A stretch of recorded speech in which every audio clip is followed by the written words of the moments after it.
After getting a big win against TMP to open up the Hays City Shootout, the Lady Indians will try to clinch their spot in the championship game for the second year in a row as they take on the Washburn Rural Junior Blues. And with that, we say happy Friday from inside the main gym here at Hays High School, along with our entire Tribe Broadcasting Network crew. I'm Hank Corsair, and for the second year in a row, the Indians and the Junior Blues are meeting in the semifinals as Hays High won the contest last year by a score of 37-33.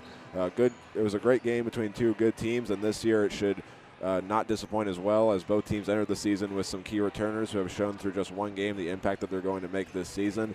And these two teams aren't really familiar with each other, as last year the game between these two was the only matchup in recent memory between the Junior Blues and the Lady Indians, and this is the second time that Washburn Rural is competing in the shootout. So we'll focus more on that sort of stuff in a moment when we come back, as we will have give you some games that will be happening around the state tonight, as well as a rundown of each team and starters as well, and we should have tip-off ready for you right after that. So we'll be back in a moment. This is Hays High Basketball on the Tribe Broadcasting Network. Back here at Hays High School on the pregame show as the Lady Indians get ready to take on the Washburn Rural Junior Blues. We'll now give you a rundown of each team, but before we do that, we'll give you some games that will be happening around the states, and we'll start off with two games that have already been decided that were part of the shootout earlier on.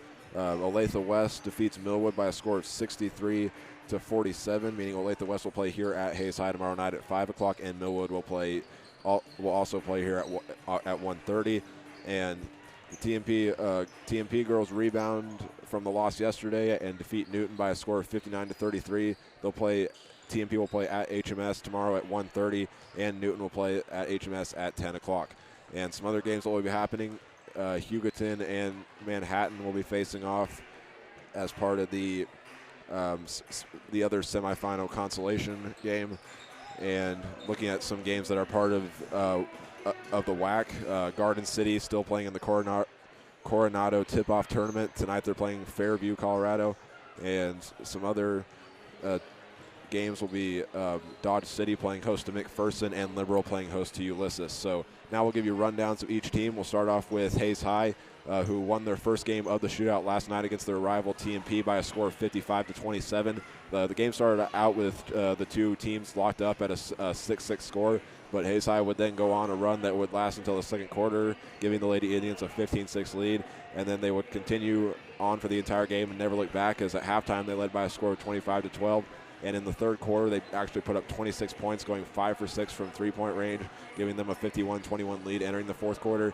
Half of those 26 points were actually scored by, or half of those third quarter points were actually scored by Molly Martin alone. And with a running clock in the fourth quarter, Hays High went on to win by a score of 55-27. And Molly Martin was the only scorer to get into double figures. And if the Lady Indians can pull out a win tonight, it would give them their second championship game appearance in a row and 14th all time, in which they'll have a shot at their 6th Hays City Shootout championship.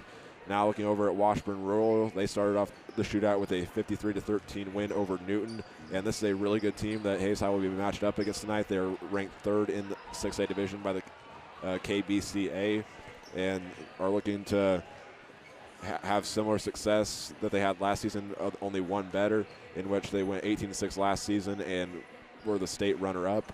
But the year before that, they were able to win the 6A state championship. And this team does lose a key player with Brooklyn DeLay, who was their top scorer with 16 points per game. But they do return Zoe Canfield after she injured her knee last season.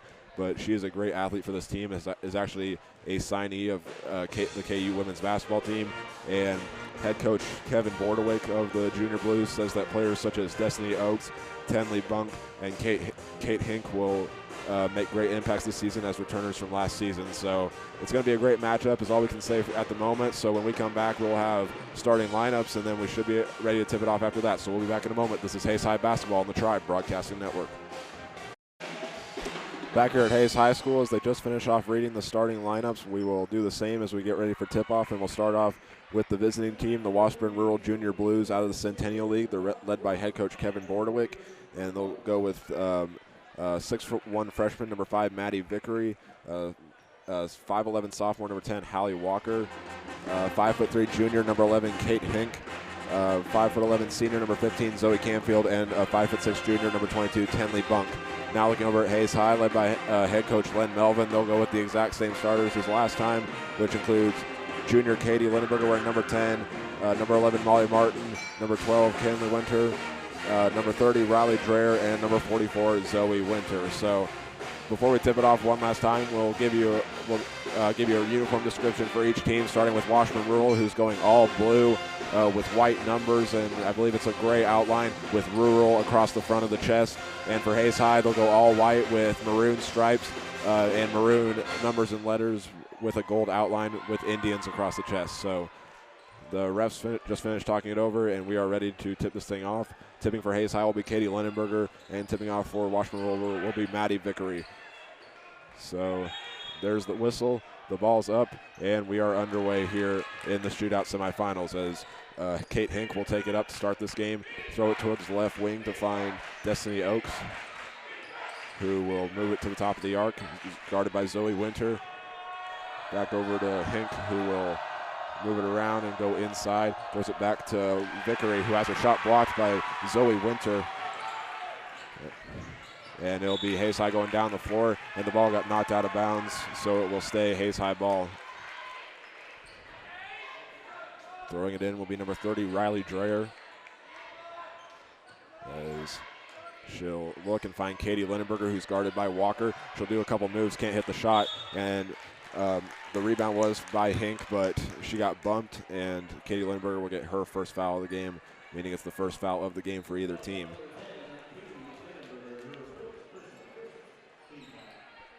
Bunk will be inbounding it for Washburn Rural, and taking it up will be Kate Hink. Just past the 30-second mark here in the first quarter. Washburn Rural will set up their offense. Winter guarding Hink. Will move it towards the left wing or right wing and find it inside the walk. Vickery, that is, who gets the first points of the game for Washburn Rural. And Katie Lindenberger will be the one with the ball right now, and she'll throw it over to Kenley Winter in the right wing. Dreher will take it at the top of the arc and try to drive in against Oakes. And we're going to get a foul called on the Junior Blues. Kate Hink reached in as the ball was passed to Kenley Winter, and it'll be the first foul, team foul for Washburn Rural.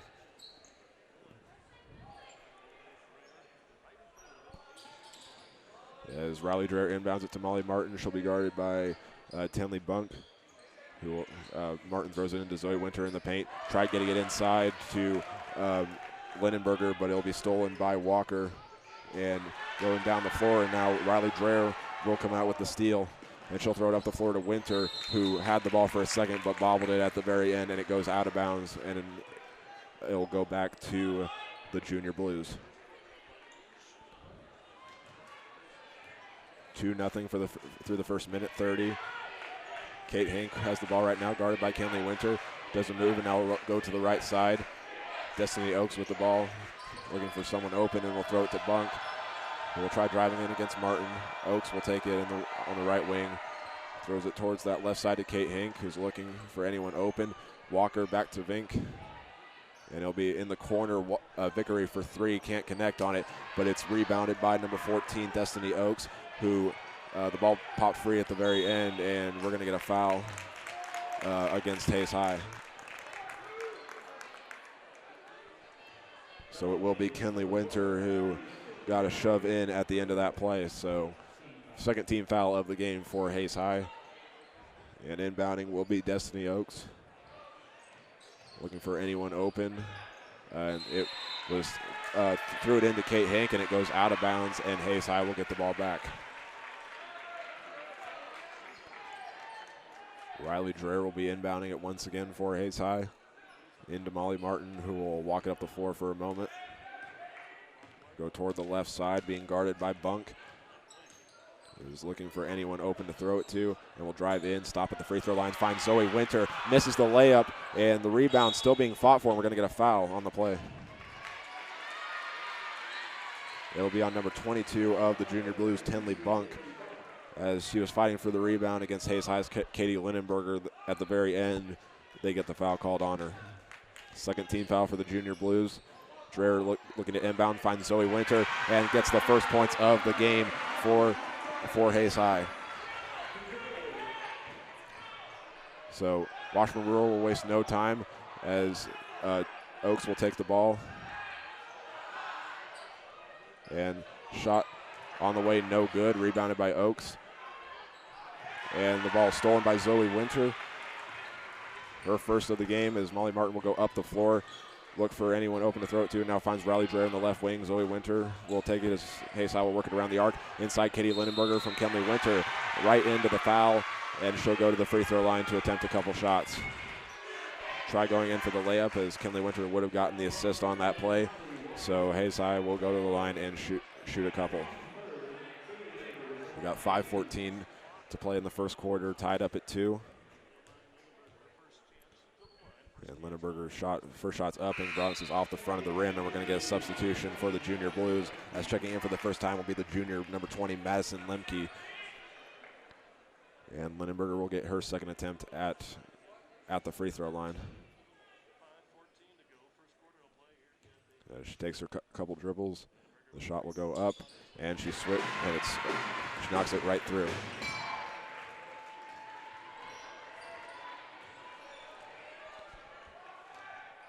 Five minutes to go here in the first quarter. Hayes High with a 3-2 lead. Is currently with the ball for the Junior Blues is Kate Hink, who's just standing in place about near the Y of the Hayes text across center court. She'll go in, find Destiny Oaks, who will throw inside, and missing the shot will be number 20, Madison Lemke, and a rebound by number 5, Maddie Vickery. And now Molly Martin comes out with the steal for the Lady Indians. She'll throw it over to Riley Dreher, who pumps fakes and finds the basket. And we're going to get a timeout called by the Junior Blues with 4:33 to go here in the first quarter. Hayes High with a 5-2 lead. So we'll step away as they talk things over. Be back in a moment. This is Hayes High basketball on the Tribe Broadcasting Network. Following the timeout by the Junior Blues with 4:33 to play here in the first quarter, they'll have the ball, and inbounding it will be number 14, Destiny Oaks, who throws it in to Kate Hink. So far, Washburn Rural just 1 for 5 from the field in this contest. And Hink will be guarded by Winter, and she'll try drive. She got the screen, and will stop in the left corner, do some moves, and now will throw it to Destiny Oaks, who will drive, being double teamed, and throws it back to Vickery, who will throw it inside to number 20, and it's no good. Molly Martin coming out with the rebound that time. And Kenley Winter from Molly Martin from the right wing, 3 no good, and rebounded by Destiny Oaks of the Junior Blues, and we're going to get a foul on Riley Dreher. She was fighting for the rebound. And we're going to get a substitution for both teams. For Hayes High on the floor right now is Cassidy Smith, Morgan Armbruster, Annie Humphrey, Bridget Ross, and Molly Buckles. As Hink brings it up the floor for Washburn Rural, she'll get a screen and now throw it to Destiny Oaks, who will find Tenley Bunk, who will throw it out. Vickery with the ball now throws it to Hink in the left wing. Takes some steps back, being guarded by Kinsley Newell. She'll drive. Bridget Ross there to help. 3 on the way from Tenley Bunk, and she connects on it.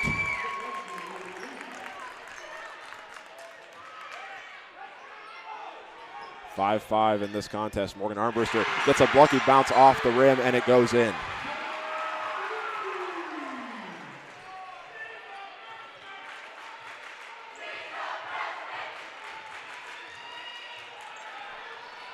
Hink with the ball now for Washburn Rural, 8-5 with 3 minutes to go here in the first quarter, as Lemke will drive, have it poked free, and coming out with it is number 4, Annie Humphrey, and we're going to get a timeout called by Hayes High. So as they talk things over, we'll step away once again. There's 2:57 to go here in the first quarter, with Hayes High leading the contest by a score of 8-5. So we'll be back in a moment. This is Hayes High basketball on the Tribe Broadcasting Network.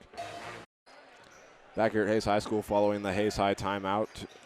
It will be Annie Humphrey with the ball. And now, just as we start back up, we're going to get a foul called against Hayes High, and it'll be a turnover, and it'll be called on number 43, Molly Buckles, picking up her first of the game. 3rd team foul for the Indians, and Washburn Rural gets it right back. It'll be Kate Hink taking it up the floor, guarded closely by Kinsley Newell. Does some moves, finds Destiny Oaks on the right wing. then try throwing inside as it was poked free. Oaks will now drive, throw it back to Hink, who will try a long three, can't hit it, and it will be bobbled and go out of bounds. And we're going to get a foul against Hayes High's Bridget Ross.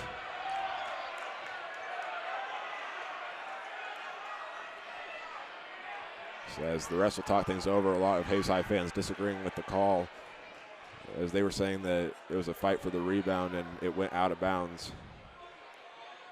Or actually, correction, it was not a foul. And they'll say it is Washburn Rural ball, as they'll throw it in the corner. Tenley Bunk will have it, being guarded by Annie Humphrey, and we're going to get a foul against Hayes High, and it'll be on number 4, Annie Humphrey, picking up her first of the game. And with that, it'll be free throws now for the Junior Blues, and going to the line is number 22, Tenley Bunk. And she'll take a couple dribbles. First shot is up and good.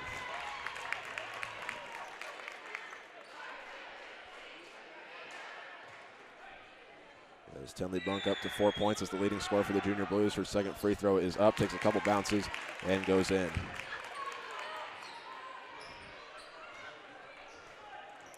As Annie Humphrey will bring it up the floor for Hayes High. She's guarded by Bunk, who just shot those free throws.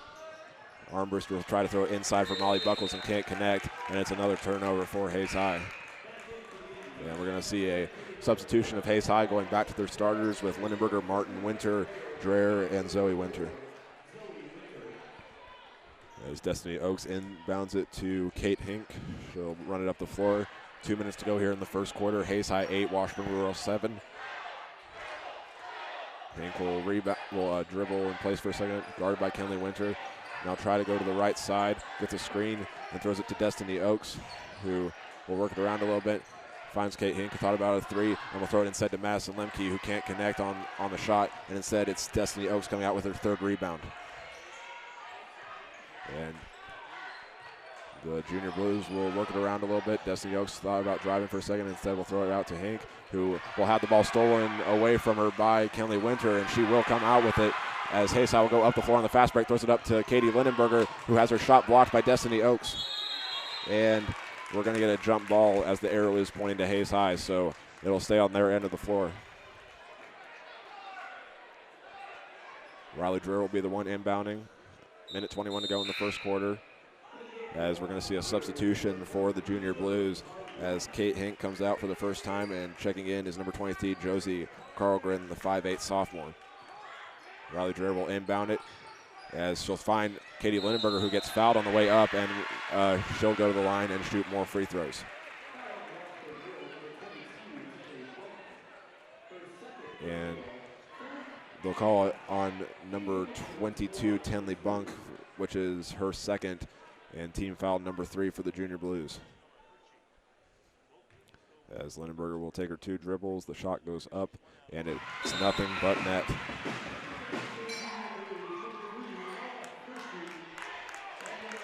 Katie Lindenberger has shot all the free throws so far tonight for Hayes High. She's 2 for 3 now at the line. And she'll take the 2 dribbles. The shot goes up, and it's once again nothing but net.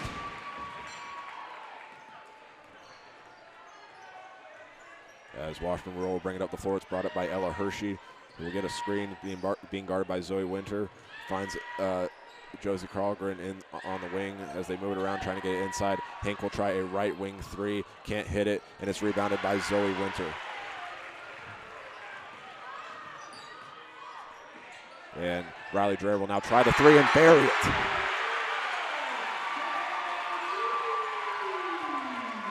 Riley Dreher with her second basket of the game brings her up to 5 points for the Lady Indians with 40 seconds to go in the first quarter. Ella Hershey will dribble it in place, now throw it to Josie Carlgren. As they work it around the arc, they'll throw it over to Ella Hershey, will try a 3, can't hit it, and Katie Lindenberger comes out with the rebound. And it's going to be a jump ball, as there were a bunch of Junior Blue players there to fight for it. Lindenberger gets her first rebound of the game, and because it was a jump ball, the arrow is pointing to Washburn Rural, who will have it thrown in by Ella Hershey, and they'll try getting it in, and the ball was popped free, and we're going to get another jump ball as Molly Martin stepped in front of it and made a great play to give Hayes High the ball back.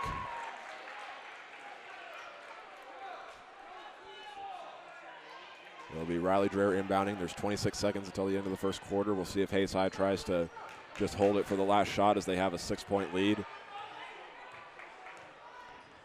Martin guarded by Karlgren will do some moves, and now we'll go towards that right side. Throws it back to Riley Dreher. 10 seconds on the clock. She'll try driving, can't, and has the ball poked away. Throws it to Molly Martin with 5 seconds. 4 seconds, and she'll try driving with 3, and we'll throw it to Zoe Winter, who'll try to get a shot up and can't, and it's rebounded by Riley Dreher, who can't put it back in. It would have counted if it had gone, but instead it'll bring us to the end of the first quarter with Hayes High in front 13-7. As that was Riley Dreher picking up her first rebound of the game. We'll step away and see how the second quarter goes as Hayes High leads at 13-7. This is Hayes High basketball on the Tribe Broadcasting Network. After the first quarter of play, it's Hayes High in front of Washburn Rural by a score of 13-7. As the teams take the court, we'll give you a scoring update for each team. Katie Lindenberger with 3 for Hayes High. Riley Dreher leading the way with 5. Morgan Armbruster with 3, and Zoe Winter with 2. And for Washburn Rural, it's been by just 2 players, and that's Tenley Bunk with 5 and Maddie Vickery with 2. So Washburn Rural will get the ball to start the second quarter, as inbounding will be Tenley Bunk, throwing it into Kate Hink, who will try to go to the basket right away, but can't as it's cut off, and throws it to Destiny Oaks. Throws it over to Maddie Vickery. Hink thought about a 3, instead will pass it out, find Tenley Bunk, try a 3, can't hit it, and instead it's a rebound by the Blues. I wasn't sure who came out with it, but either way, there is a jump ball, and it will be Hayes High ball. I believe coming out with the rebound that time was Tenley Bunk, picking up her first, as she couldn't quite get the putback in, but now Molly Martin will take it up the floor for Hayes High. Yeah, she'll look around and find Kinley Winter in the right wing. She'll get a screen from Zoe Winter. She'll try driving to the hoop, throws it back to Winter, bobbles it, and it gets the shot to fall.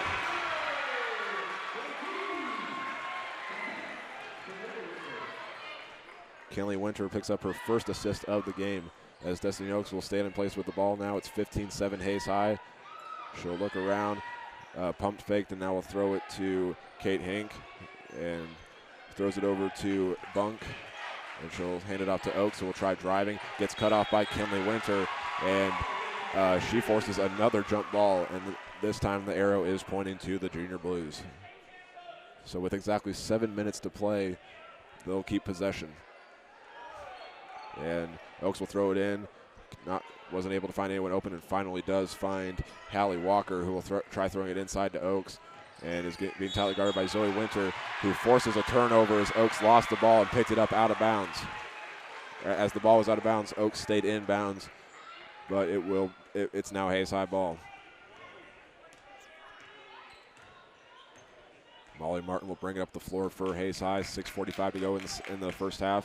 She tried to throw it inside to Lindenberger, who lost it, and Winter will take it, throws it inside to Zoe Winter, and we're going to get a foul against an offensive foul against Hayes High's number 44, Zoe Winter.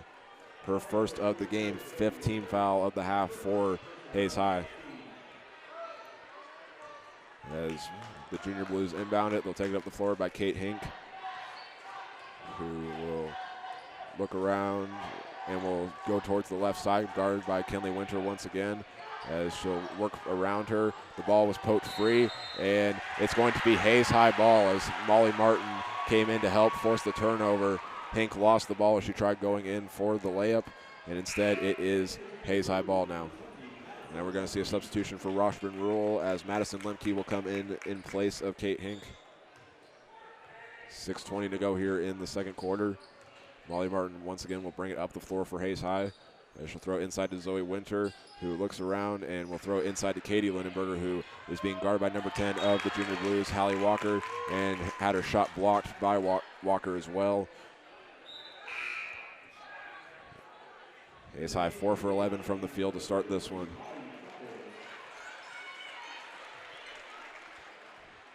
Molly Martin will be the one inbounding. Will try throwing it to Kinley Winter, but threw it over her head as someone in the student section caught it, and it will be Junior Blue ball. Hayes High on an 8-0 scoring run, as Washburn Rural has not scored in a moment. Their last basket was by Tenley Bunk. And she'll be the one taking it up. We'll throw it to Madison Lemke, who looks around, and we'll throw it to Destiny Oaks, who will try driving, try a shot from the free throw line, and hit it.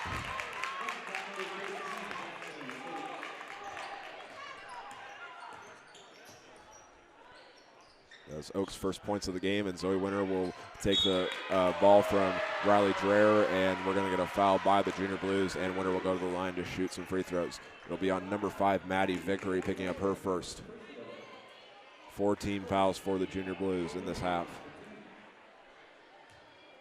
As Winter will take 3 dribbles and an extra one. The shot will go up, and she hits it. Hayes High is 4 for 5 from the free throw line tonight, as that free throw brings Winter up to 5 points. And she'll attempt her second one, as it is up and bounces in and out, and the rebound is by number 5 of the Junior Blues, Maddie Vickery, picking up her second. Destiny Oaks with the ball will throw it across court to Tenley Bunk, who will drive inside and got fouled on the way up, but I think they're going to call it on the floor, and that is what they're going to do, as it's going to be called on number 12, Kinley Winter, picking up her second. 6th team foul of the half for the Lady Indians, and Molly Martin will check back into the game in place of Winter, who is in foul trouble at the moment. Tenley Bunk will be the one inbounding. She'll try looking for anyone open, and we're going to get, I believe it might be a technical foul on one of the assistant coaches for Hayes High. Not quite sure what it was, or actually, no, it is not. It was just a warning. So Bunk will be the one inbounding for the Junior Blues, and number 5, Maddie Vickery, will have her shot blocked, but she'll get the rebound right back and attempt the second one as it's no good. And Hayes High will get the ball back as it went out of bounds.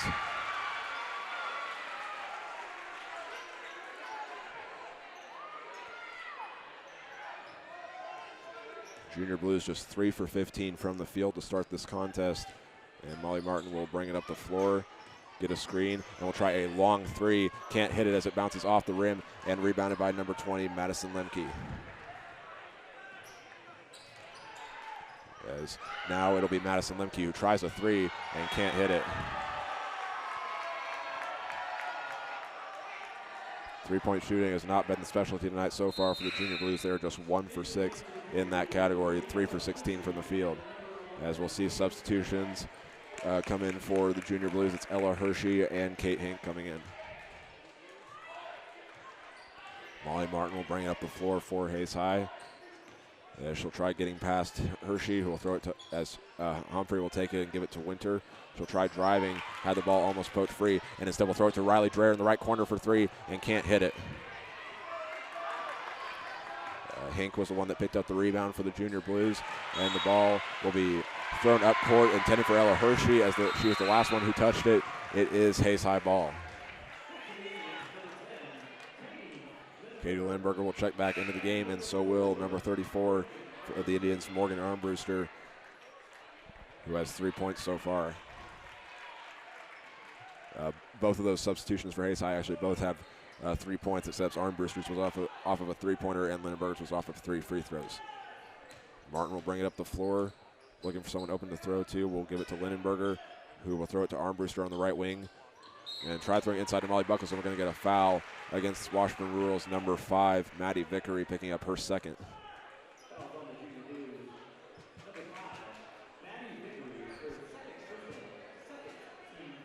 Fifth team foul of the half for the Junior Blues, as Armbruster will be the one inbounding. She'll throw it in to Molly Buckles, who will throw it out to Molly Martin, who will try driving, deliver a floater, can't hit it, gets her own miss, and can't hit it that time as it's blocked by the Junior Blues. I believe coming out with that was number 3, Ella Hershey, picking up her first rebound, and she got the block as well. And now we're going to get a turnover from the Junior Blues. And actually, it was not an offensive foul. It went out of bounds.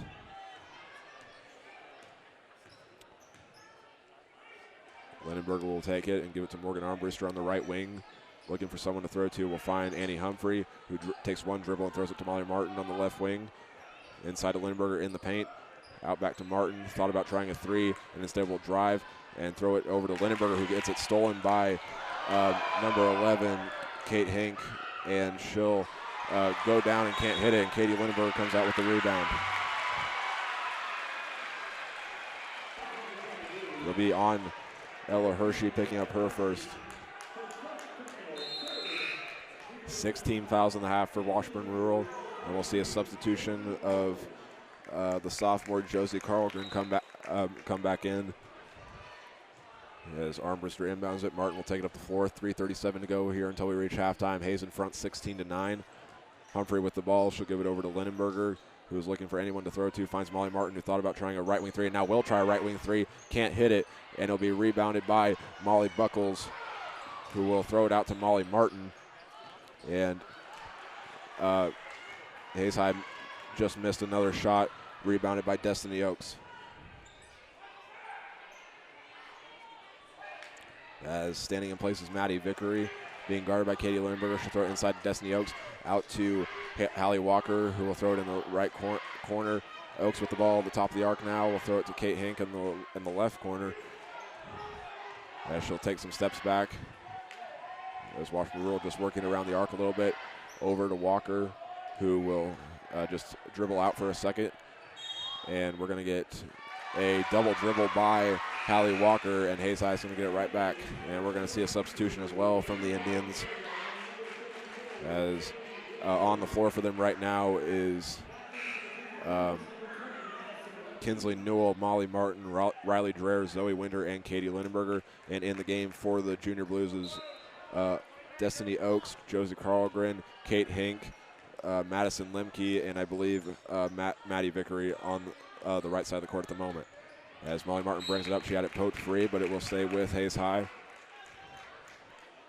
Riley Dreher will be the one inbounding. 2:34 to go in the first half. Looking for someone to inbound it to, and we'll thought about throwing it to Martin, and now we're going to get a timeout called by Hayes High to avoid the turnover. As they talk things over, we'll step away for a moment as Hayes High leads at 16-9 with 2:34 to go in the first half. So we'll be back in a moment. This is Hayes High basketball on the Tribe Broadcasting Network. Following the Hayes High timeout to avoid the 5-second violation, they'll have the ball and it'll be thrown in by Riley Dreher, who throws it into Molly Martin. She'll walk it up the floor, throws it over to Zoe Winter on the right wing. Thought about throwing it to the corner, throws it to Riley Dreher at the top of the arc. As Hayes High will just move it around there. Kinsley Newell will take it and drive, throws it out to Winter, who looks around, can't find anyone open, and will take one dribble. We'll pass it to Riley Dreher, who will dribble for a moment, find Molly Martin as she had to thread the needle. As tight defense from the Junior Blues. Winter will take it and find Newell in the left corner, who will try driving, and will throw it to Martin at the top of the arc. Thought about trying a three, and instead will throw it to Winter. We'll throw it over to Newell in the left corner. Hayes High with good ball movement. Winter will throw it over to Martin, who will try a long three. Can't hit it, and it'll be rebounded by number 11, Kate Hink. As they bring it up the floor, Destiny Oaks will take it in the left corner and lost control of it, and Hayes High will get it right back.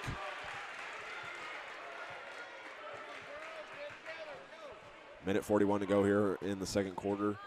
Hayes High 16, Washburn Rural 9. As Molly Martin will be bringing it up for Hayes High.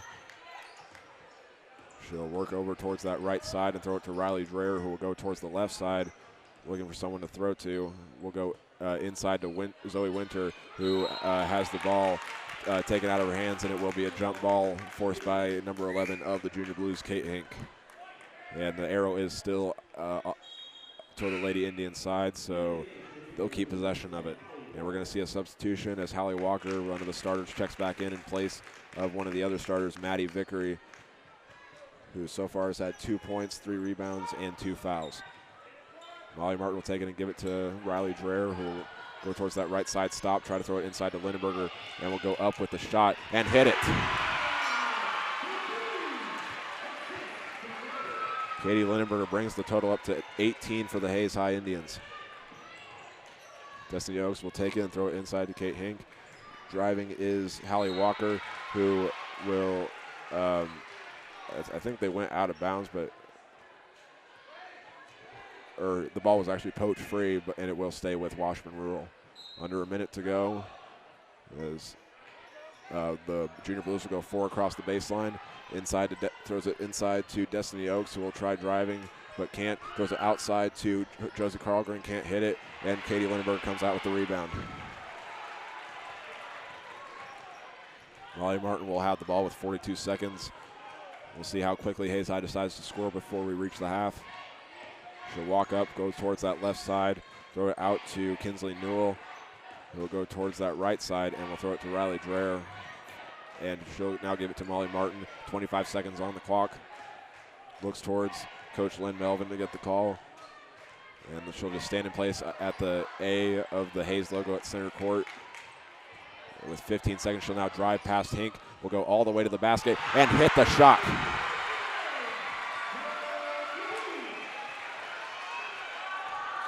As the Junior Blues have just 3 seconds, they'll give it to Hallie Walker, who will try driving inside. Can't hit it. Zoe Winter out with the rebound, and that will take us to halftime with Hayes High in front by a score of 20-9. So both teams have had their offensive struggles, but Hayes High now up by double digits as we go into halftime. So when we come back, we will give you a recap of the first half, as well as individual and team stats, and some scores from around the state. So we'll be back in a moment. This is Hayes High Basketball on the Tribe Broadcasting Network. Back here at Hayes High School on the halftime show as the Lady Indians lead the Washburn Rural Junior Blues by a score of 20-9 at halftime. And we'll start off tonight's halftime show by recapping the scoring of the first half. It started off with Washburn Rural picking up the first points on a 2 by Maddie Vickery, her only points of the half.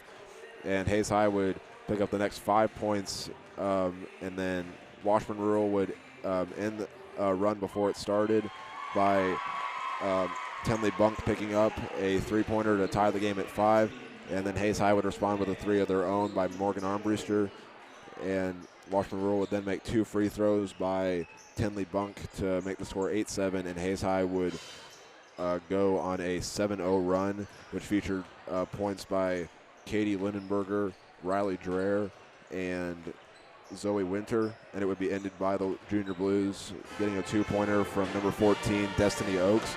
And then Hayes High would score the final 5 points of that first half from a Zoe Winter free throw, a Katie Lindenberger 2-pointer, and a 2-pointer by Molly Martin. So when we come back, we'll have our individual and team stats, and as well as some scores from around the state. So we'll be back in a moment. This is Hayes High Basketball on the Tribe Broadcasting Network. Back here at Hayes High School on the halftime show with Hayes High leading Washburn Rural by a score of 20-9. We will now give you our halftime individual and team stats, starting with Hayes High scoring. Leading the way there, it's actually a tie in that category at the moment with Katie Lindenberger and Riley Dreher each picking up 5 points. Morgan Armbruster off of a 3-pointer has 3 points, and Zoe Winter actually has 5 points as well, and Molly Martin with just 2. And looking over at the Junior Blues, they've only had 3 players get into the scoring category tonight, led by number 22, Tenley Bunk, who has 5 at the moment, and Destiny Oaks and Maddie Vickery each picking up 2 points as well.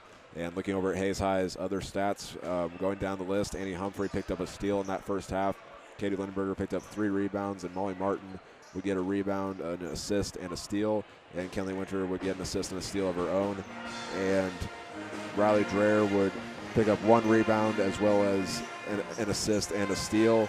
And Molly Buckles would also get a rebound of her own, and Zoe Winter picked up a rebound to go with a block and a steal. And looking over at Washburn Rural, going down their list, number 3, Ella Hershey finished that first half with 1 rebound and 1 block. And Maddie Vickery is second in rebounds at the moment with 3. And Hallie Walker picked up a block and a steal. Kate Hank finished with 2 rebounds in that first half and a steal. And leading the way in rebounds is number 14, Destiny Oaks with 4. And she also picked up a block in that first half as well. And Madison Lemke and Tenley Bunk each picked up a rebound as well. Now we'll take a look at our halftime team stats, starting with Hayes High, who finished that first half going 6 for 21 from the field, which included 2 for 7 from 3-point range and 4 for 6 from the free throw line. Hayes High also would pick up 7 rebounds, 3 assists, 5 steals, and 1 block as well. And Washburn Rural has struggled to shoot so far in this one, going 3 for 19 from the field at 1 for 7 from 3-point range, but is perfect from the free throw line at 2 for 2. And they've almost doubled the amount of rebounds that Hayes High has, as they have 12 at the moment. None of their players got an assist in that first half, but they did pick up 2 steals and 3 blocks to go with their first half stats. So that'll do it for our halftime show, and when we come back, we'll give you those scores around the state as we get set to start back up with the second half. So we'll be back in a moment. This is Hayes High Basketball on the Tribe Broadcasting Network. Back here at Hayes High School, we are now ready to start up the second half. Before we get back into the action, we were able to get 2 scoring updates from around the state. First off, Garden City improves to 2-0 after defeating Fairview, Colorado 49-36 as part of the Coronado Tip-Off Tournament. And Liberal in the third quarter leads Ulysses by a score of 44-16. So on the floor for Hayes High will be their starters of Lindenberger, Dreher, Zoe Winter, Kenley Winter, and Martin.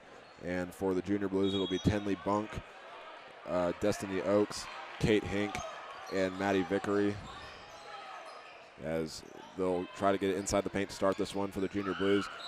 Vickery will try a jumper and can't hit it, but we will get a foul called against the Indians, and it'll go against Lindenberger, picking up her second, as it's the first of the half for Hayes High.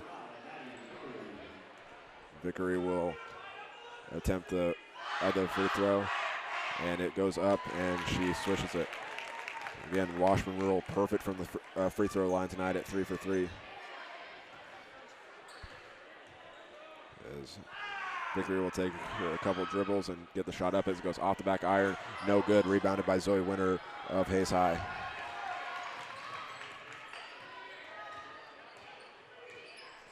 Molly Martin will bring it up the floor for Hayes High. She throws it over to Riley Dreher, who will get it inside to Zoe Winter. Tries the shot, no good. Rebounded by Destiny Oaks of the Junior Blues, picking up her 5th rebound. It'll be Kate Hink will now try it from the left corner and can't hit it. Destiny Oaks there to get the rebound and the putback.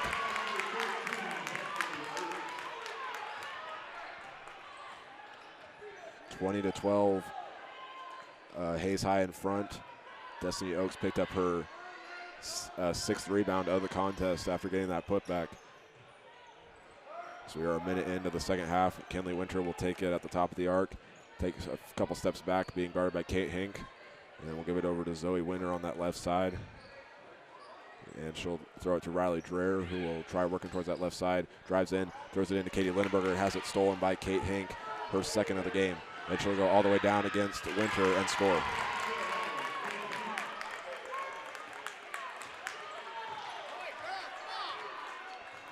Hink's first points of the contest, and Washburn Rural starts off the half on a 5-0 run.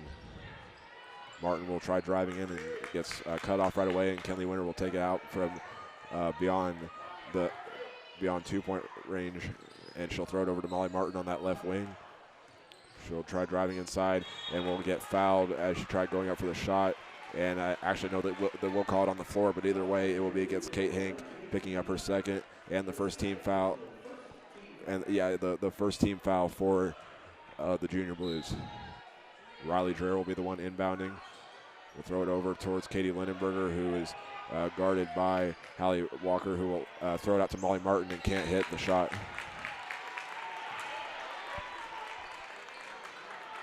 Both teams have struggled tonight from the three-point line, with Hayes High going just 25% at 2 for 8 and Washburn Rural at about 14% at 1 for 7. 6 minutes to go in the third quarter. Oaks with the ball will throw it inside to Hallie Walker, who will go toward the right side at about where the three-point line starts. Gives it over to Destiny Oaks. And now trying a three will be Maddie Vickery. Can't hit it, and rebounded by Katie Lindenberger. And we're going to get a foul.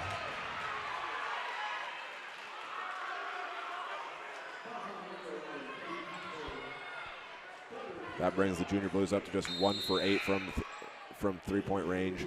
And the foul was on number 11, Kate Hink, and that's going to be her third, as she will come out of the game as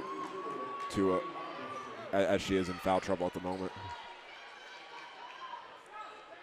It will be Molly Buckles inbounding for Hayes High.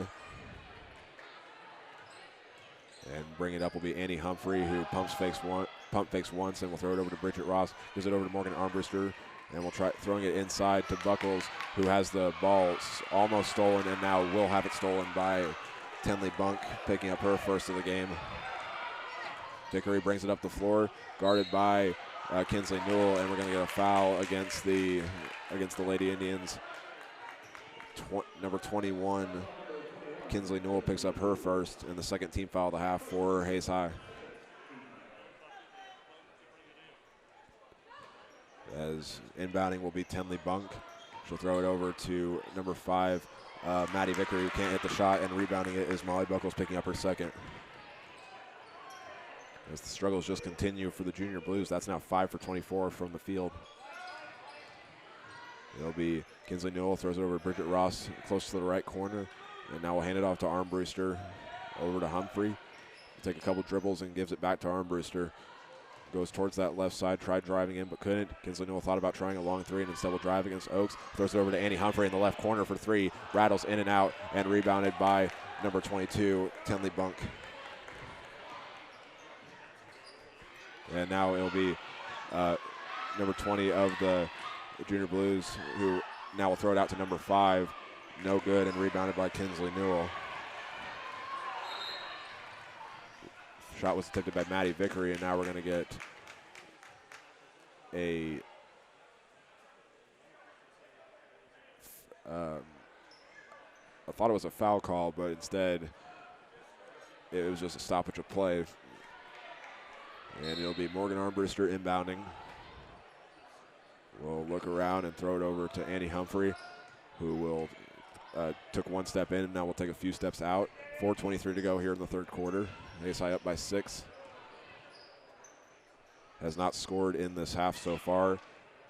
5-0 run to start for Washburn Rural. Now Morgan Armbruster will try a three, can't hit it, and rebounded by Madison Lemke. Bring it up the floor. As Lemke brings it up the floor, she'll give it to Maddie Vickery, who will move towards the right a little bit. Now drive, and will stop, take the shot, can't hit it, rebounded by Molly Buckles. Both teams just shooting 25% from the field. As Bridget Ross will go inside, get the shot, and an and one.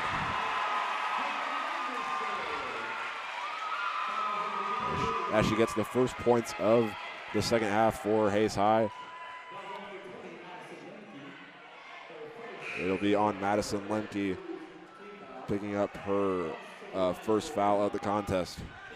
Third team foul for the Junior Blues, and we're going to get a huge substitution for Hayes High, as they'll go all stars except for Zoe Winder, as Bridget Ross is in her place.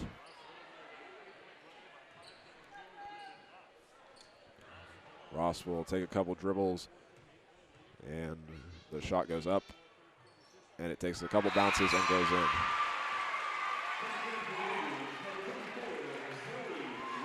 Hayes High shot really well from the free throw line tonight, 5 for 7.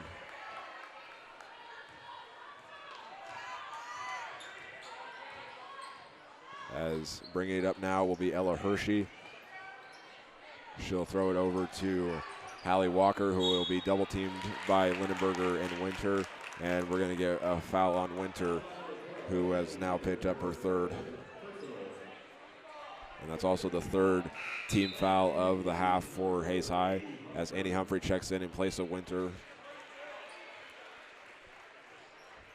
Inbounding will be number 3, Ella Hershey, who will throw it into number 14, Destiny Oaks. Work towards that right side, and we'll take some dribbles and pump fakes a couple directions. And now we'll throw it to Hallie Walker, who is being guarded by Lindenberger. Throws it inside for Maddie Vickery. Can't hit the shot. Rebounded by Destiny Oaks, and the shot goes up. No good. Rebounded by Zoe Winter.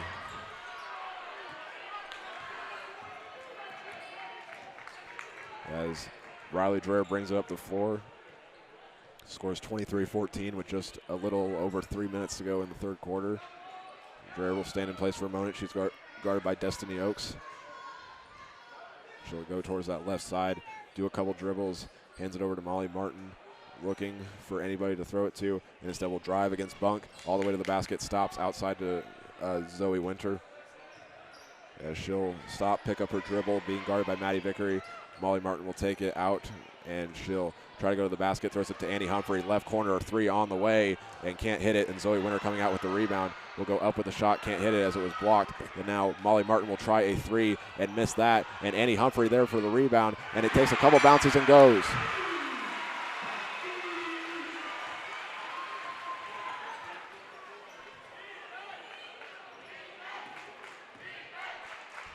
It took a couple tries, but Hayes High finally got the shot to fall. They lead it by double digits now, 25-14. Destiny Oaks will have the ball. She'll throw it. She'll now drive in. Can't hit the shot. Rebounded by Katie Lindenberger. As Dreher will be the one taking it up the floor. It'll be Molly Martin with the ball. And she'll be guarded by Tenley Bunk. Martin will drive and throw it to Zoe Winter in that right corner. Humphrey with the ball. Standing on top of the text on the court that says Indian Pride, and we're going to get a foul on Ella Hershey, picking up her second as Humphrey tried working around her. She got grabbed a little bit, and it was enough to draw the call. And now Tenley Bunk will check out of the game for a moment. And Riley Dreher will be the one inbounding, gives it over to Molly Martin, who will work towards the left. And we'll give it to Zoe Winter in the left wing. And we'll throw it to Katie Lindbergh at the top of the arc. Hayes High working it around. Martin inside to Winter and hits the shot off the glass. And that brings her up to 7. As I just said, Molly Martin picks up her second assist of the game. Minute 15 to go here in the third quarter. Hayes High 27, Washburn Rural 14. It'll be Maddie Vickery who will try driving, and we're going to get a foul against Hayes High. It's either, I'm not quite sure if it was on Martin or Dreher, and it will be against Dreher. That's her second and the 4th team foul. Inbounding will be Ella Hershey. Hayes High currently on a 7-0 scoring run as Destiny Oaks goes up with a shot, and it was blocked, but instead it will be a foul call against Hayes High. It'll be number 44, Zoe Winter, picking up her second, 5th team foul for Hayes High, and now Destiny Oaks will go to the line and shoot a pair. As she'll take 3 dribbles, shot goes up, and takes 2 bounces off the back iron and no good.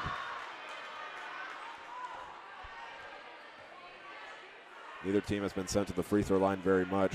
That was the 5th attempt for Washburn Rural. Hayes High is 7, as Oaks' second free throw will fall.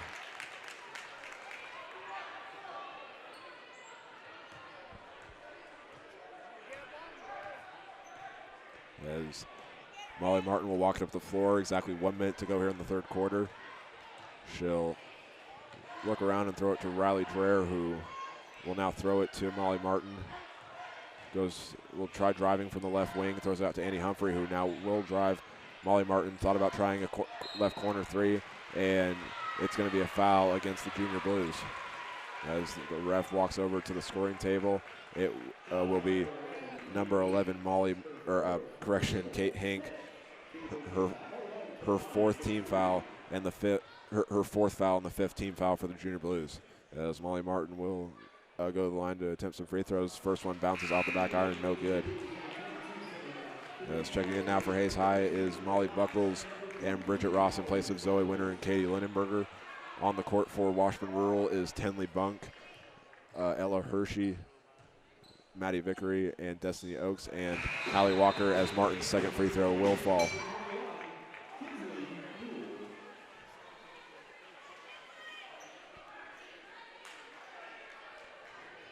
Inbounding will be Destiny Oaks. Scores 28-15 with 45.5 seconds to go.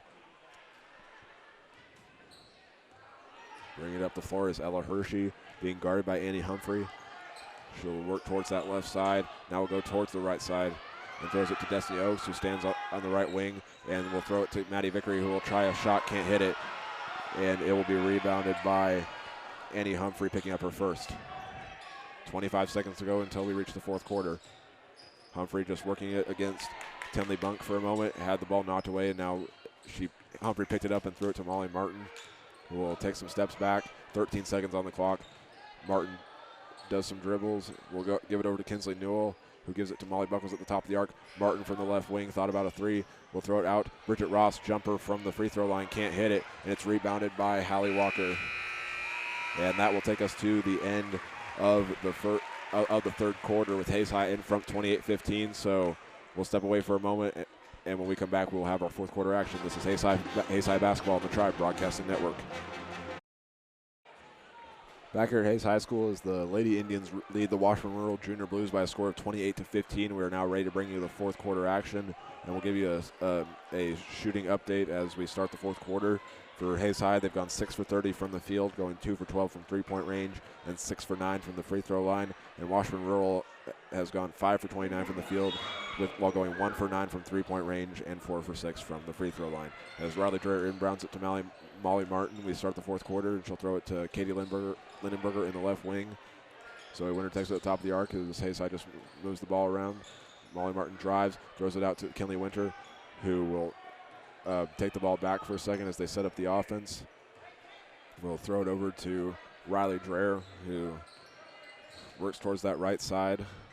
And we'll throw it over to Martin, who almost got it stolen by Tenley Bunk. Martin drives, throws it out to Winter, who will give it over to Riley Dreher almost at midcourt. Back to Molly Martin, and the ball stolen by Tenley Bunk for her second of the game. She'll go on a fast break against Martin and drop it in.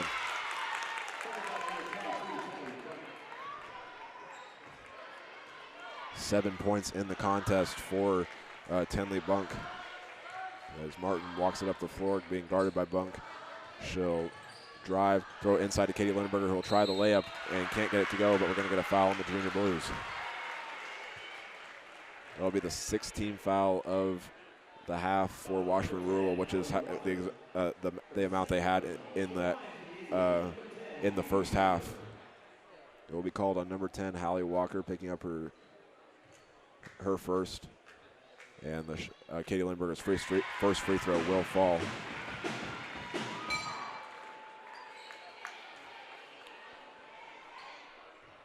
As she's gotten all but 2 of her 6 points off of free throws. Her second shot will go up and good.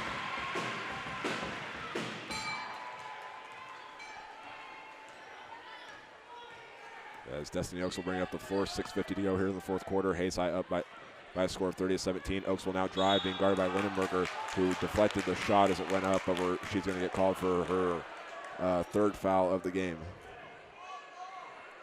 Both teams now have 6 fouls in the second half. It will be Destiny Oaks who will try the free throw.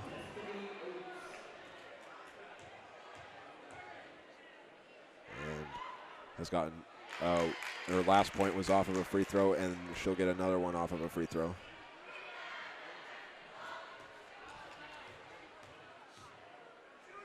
And now Destiny Oaks' second free throw will go up, rattle out, and rebounded by Katie Lindenberger. And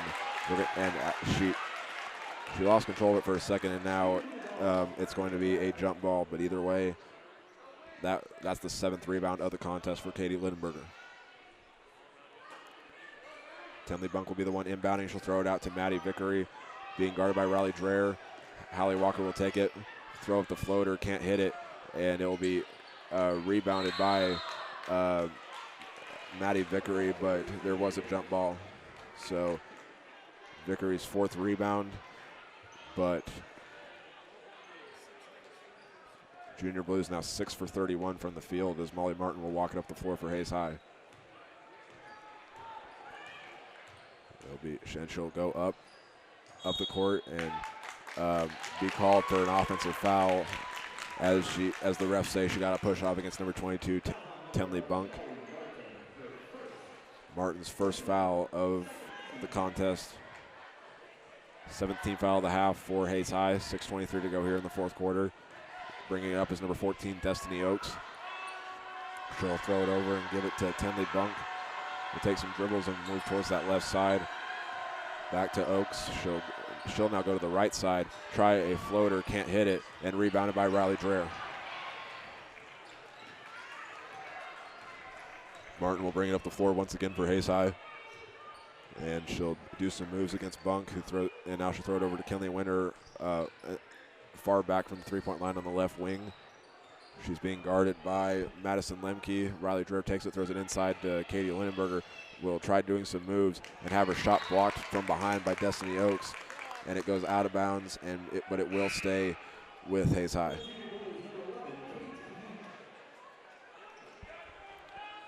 Okay, checking back in now is number 11, Kate Hank, who will come in place of Madison Lemke. And Hayes will throw it into Zoe Winter, who will hand it off to Molly Martin. Try a jumper, can't hit it. And Zoe Winter had the ball, but Kate Hink will be the one that comes out with the rebound. And they'll throw it up the floor. Destiny Oaks will try a three-pointer, can't connect on it, and the ball will go out of bounds and stay with the Junior Blues.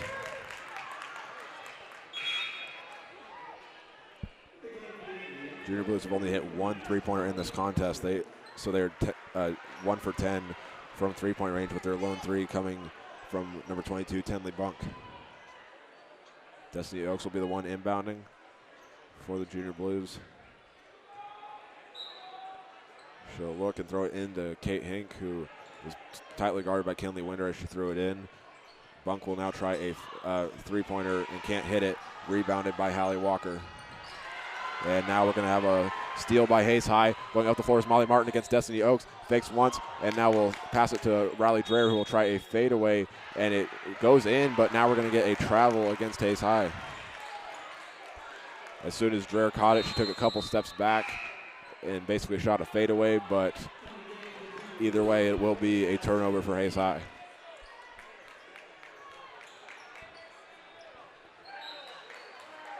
Destiny Oaks will inbound it, and it'll be taken up the floor by Maddie Vickery. 5 minutes to go here in the fourth quarter. Hayes High up 30-18. She'll dribble in place for a moment, work towards that right side against Riley Dreher, go all the way to the hoop, and have her shot blocked and rebounded by Zoe Winter. As Hayes High brings it up the floor, it'll be Molly Martin. Following the block by Riley Dreher and the rebound by Zoe Winter. And Martin lost the ball, and it will be a jump ball for the Junior Blues. And the arrow is pointing towards them, so they'll get possession back. They trail by 12 with 4:33 to go here in the fourth quarter. Hank will move towards that left side, and Kinley Winter will be called for her fourth foul of the contest. And we'll see if Coach Lynn Melvin decides to send someone over, and he will, as well as bring in Annie Humphrey in place of Molly Martin. Kinsley Newell will come in for Kinley Winter, who is one foul from being fouled out. And the Junior Blues will inbound it. The ball was popped free and almost stolen, and now will be stolen by number 20, or will be stolen by number 21, Kinsley Newell. And it went out of bounds, but either way, Hayes High will retain possession. Bunch of fans from both sides wanted a foul, but Hayes High will take it with 4:18 to go. Annie Humphrey will bring it up the floor, guarded by Bunk, and we're going to get a timeout call by Hayes High with 4:09 to go. We'll step away as they talk things over. Hayes High once again leads it by a score of 30-18. And we'll be back in a moment. This is Hayes High Basketball on the Tribe Broadcasting Network. Following the Hayes High timeout, it is 30-18 Indians with 4:09 to go here in the fourth quarter. And Hayes High has the ball at the moment. It'll be inbounded by Riley Dreher as the ref hands her the ball and blows his whistle. She'll throw it into Annie Humphrey, who will bring it out towards the center court logo. Zoe Winter will take it and give it right back to Humphrey. Work towards that right side. Throws it over to Kinsley Newell, who will try a long three on the way. Can't hit it. Rebounded by the Junior Blues, and a foul on the Indians.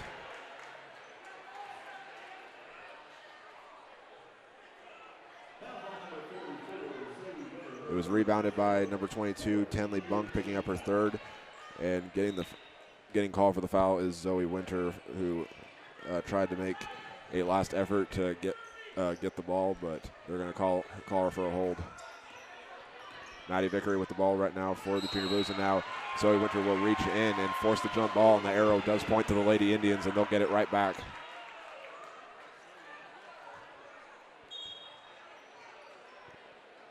Riley Dreher will come over and inbound to give it to Annie Humphrey. Again, 3:45 to go here in the fourth quarter. Hayes High up by 12. It's been a great defensive battle so far, as Zoe Winter will take it on the right wing, work towards the top of the arc, and will have the ball stolen on a fast break by Kate Hink, who will take it all the way down and get the layup.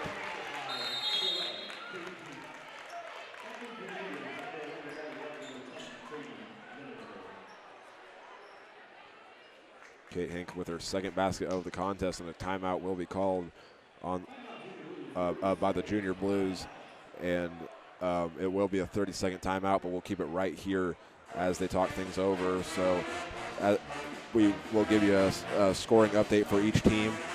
Leading the way for Hayes High is Katie Lindenberger, who has 9 at the moment. Right behind her, Zoe Winters picked up 7. Riley Dreher with 5 points. Bridget Ross and Morgan Armbruster both have 3, and so does Molly Martin. For the Junior Blues, all their points have been from the same 4 players. Leading the way is number 22, Tenley Bunk, with 7. Right behind her, Destiny Oaks has picked up 6 points. Kate Hink has picked up 4, as she was the last one to make that shot on the fast break for the Junior Blues. And Maddie Vickery has 3. Out of the timeout, it'll be Hayes High ball. Washburn Rural just cut the lead down to 10. And Dreher will inbound it to Martin, who will walk it up the floor. She'll be guarded by Tenley Bunk. And Zoe Winter will take it over to Riley Dreher on the far left wing. Over to Annie Humphrey at the top of the arc. Molly Martin will go towards the center court logo. 3:10 to go here in the fourth quarter. She'll drive all the way into the lane. Layup, no good, and rebounded by Tenley Bunk. And now she'll bring it up the floor. Destiny Oaks will take the ball and shuffle her feet, and they're going to get called for a traveling violation. So Hayes High's going to get the ball right back. And we're going to see a substitution with number 43, Molly Buckles, checking back in, who has picked up 3 rebounds so far in the contest in place of Hayes High's second leading scorer, Zoe Winter. Molly Martin will take it as we just passed the 3-minute mark of the fourth quarter. Martin will go up against Bunk. Will go towards the left corner and right corner, that is, and hand it off to Annie Humphrey. Martin gives it back to Martin on the right wing. She'll work it out a little bit and will go to the hoop, try throwing it into Katie Lindenberger, and had the ball stolen by Madison Lemke, picking up her first steal. Washburn Rural fans wanted a foul, as I believe it was Katie Lindenberger that tried to make an effort to get the steal, and she ended up tripping Lemke, but they'll say it's out of bounds, and Washburn Rural will keep the ball. Inbounding will be Tenley Bunk, and she'll give it to Destiny Oaks. 2:30 to play here in the fourth quarter. Washburn Rural cut the lead down to 10 after that fast break score. And now number 5, Maddie Vickery, will bring her total up to 5 off of the assist from Destiny Oaks.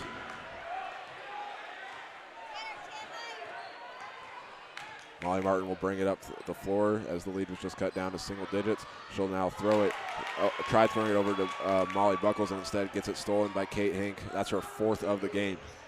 And now throws it out. Maddie Vickery, long 3 on the way, and she connects on it. As that brought her total up to 8 points. It's also the first assist of the game for Kate Hink, and Hayes High will call timeout as Washburn Rural is now on an 8-0 scoring run, on an 8-0 scoring run. So we'll step away as they talk things over on the full timeout. This is Hayes High basketball on the Tribe Broadcasting Network.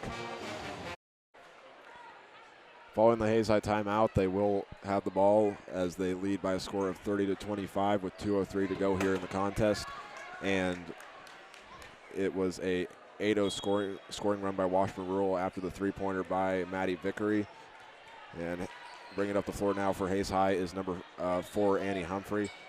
She'll be guarded by Tenley Bunk, who reached in and will get called for the foul. 7th team foul of the half for the Junior Blues. 3rd for Tenley Bunk. As Riley Dreher will be the one inbounding. Hayes High will go with the stack, and she'll throw it into Annie Humphrey, who lost her balance for a second but was able to regain it and throw it to Kenley Winter. Being tightly guarded by number 11, Kate Hink, who gets called for her 5th foul of the contest, and she'll foul out. 8th team foul of the half for the Junior Blues, and checking in place of Hink will be number 23, Josie Carlgren, and finishing the night for Hink, she had 4 points, 3 rebounds, an assist, and 4 steals, in which she led in that category. Annie Humphrey will now have it and throw it to Kinley Winter as Hayes High works the ball around from beyond the arc. Zoe Winter will throw it over to Riley Dreher, who has it stolen by Destiny Oaks. Picking up her first of the contest. She'll go up the floor, find Maddie Vickery, who can't hit the three, and it's went out of bounds, but I think we're going to actually get a foul call against the Junior Blues. It'll be number 23, Josie Carlgren, who gets called for the foul.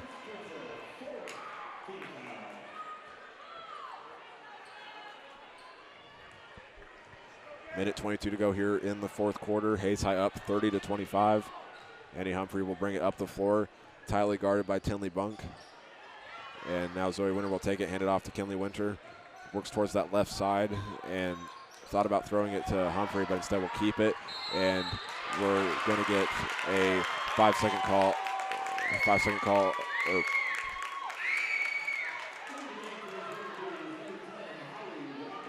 Or actually it was a 3-second call against Hayes High, and it will be another turnover, and Washburn Rural will get the ball, looking to extend their 8-0 run on this possession. Katie Lindenberger will come out of the game, and in place will be Molly Martin as Destiny Oaks throws it inside for Hallie Walker, who lost the ball for a second, instead will regain it, and Maddie Vickery will take the ball and get fouled. It's number 30, Riley Dreher, picking up her third. And now Vickery will go to the free throw line to shoot a couple shots with 54 seconds to go. Vickery takes 2 dribbles, spins the ball in her hand. As the shot goes up, it's good.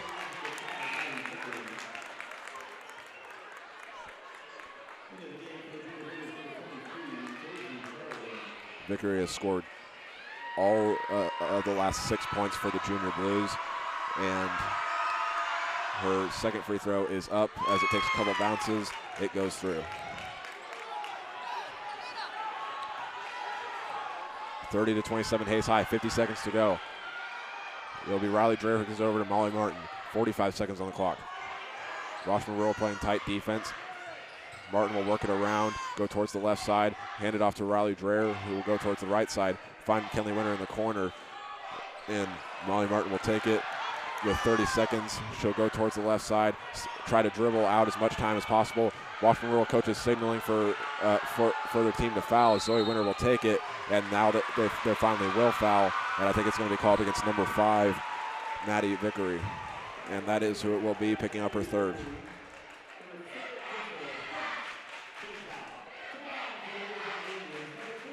Zoe Winter will go to the free throw line to shoot a couple shots. Has made 1 free throw so far tonight. There's 22.8 left on the clock. Hayes High up by 3. Her first shot will go up and good.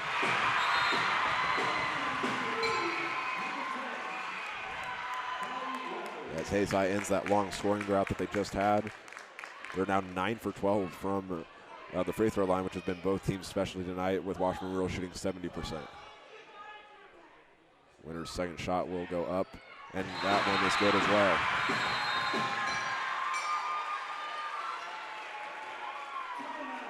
And now, after the free throw, will be a timeout called by Hayes High. And as this game continues to get more intense, it'll be a full timeout. Hayes High 32, Washburn 27. We'll step away as they talk things over. This is Hayes High Basketball on the Tribe Broadcasting Network. After Zoe Winter just made her third free throw of the contest to bring Hayes High's lead up to a score of 32-27 with 22 seconds to go, Washburn Rural will inbound it, and bringing it up the floor will be number 3, Ella Hershey. Throws it over to Maddie Vickery. Will work around a little bit, gives it to Destiny Oaks. She'll try a short jumper from inside the paint. It's no good. Rebounded by Kinley Winter. And it will be her first rebound of the contest. And we're going to get a foul against number 3, Ella Hershey, with 3 seconds to go. So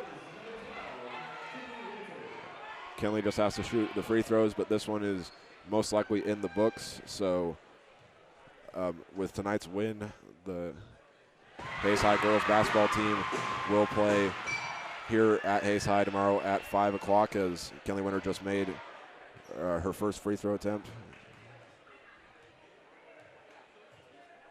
And the second one is up and good.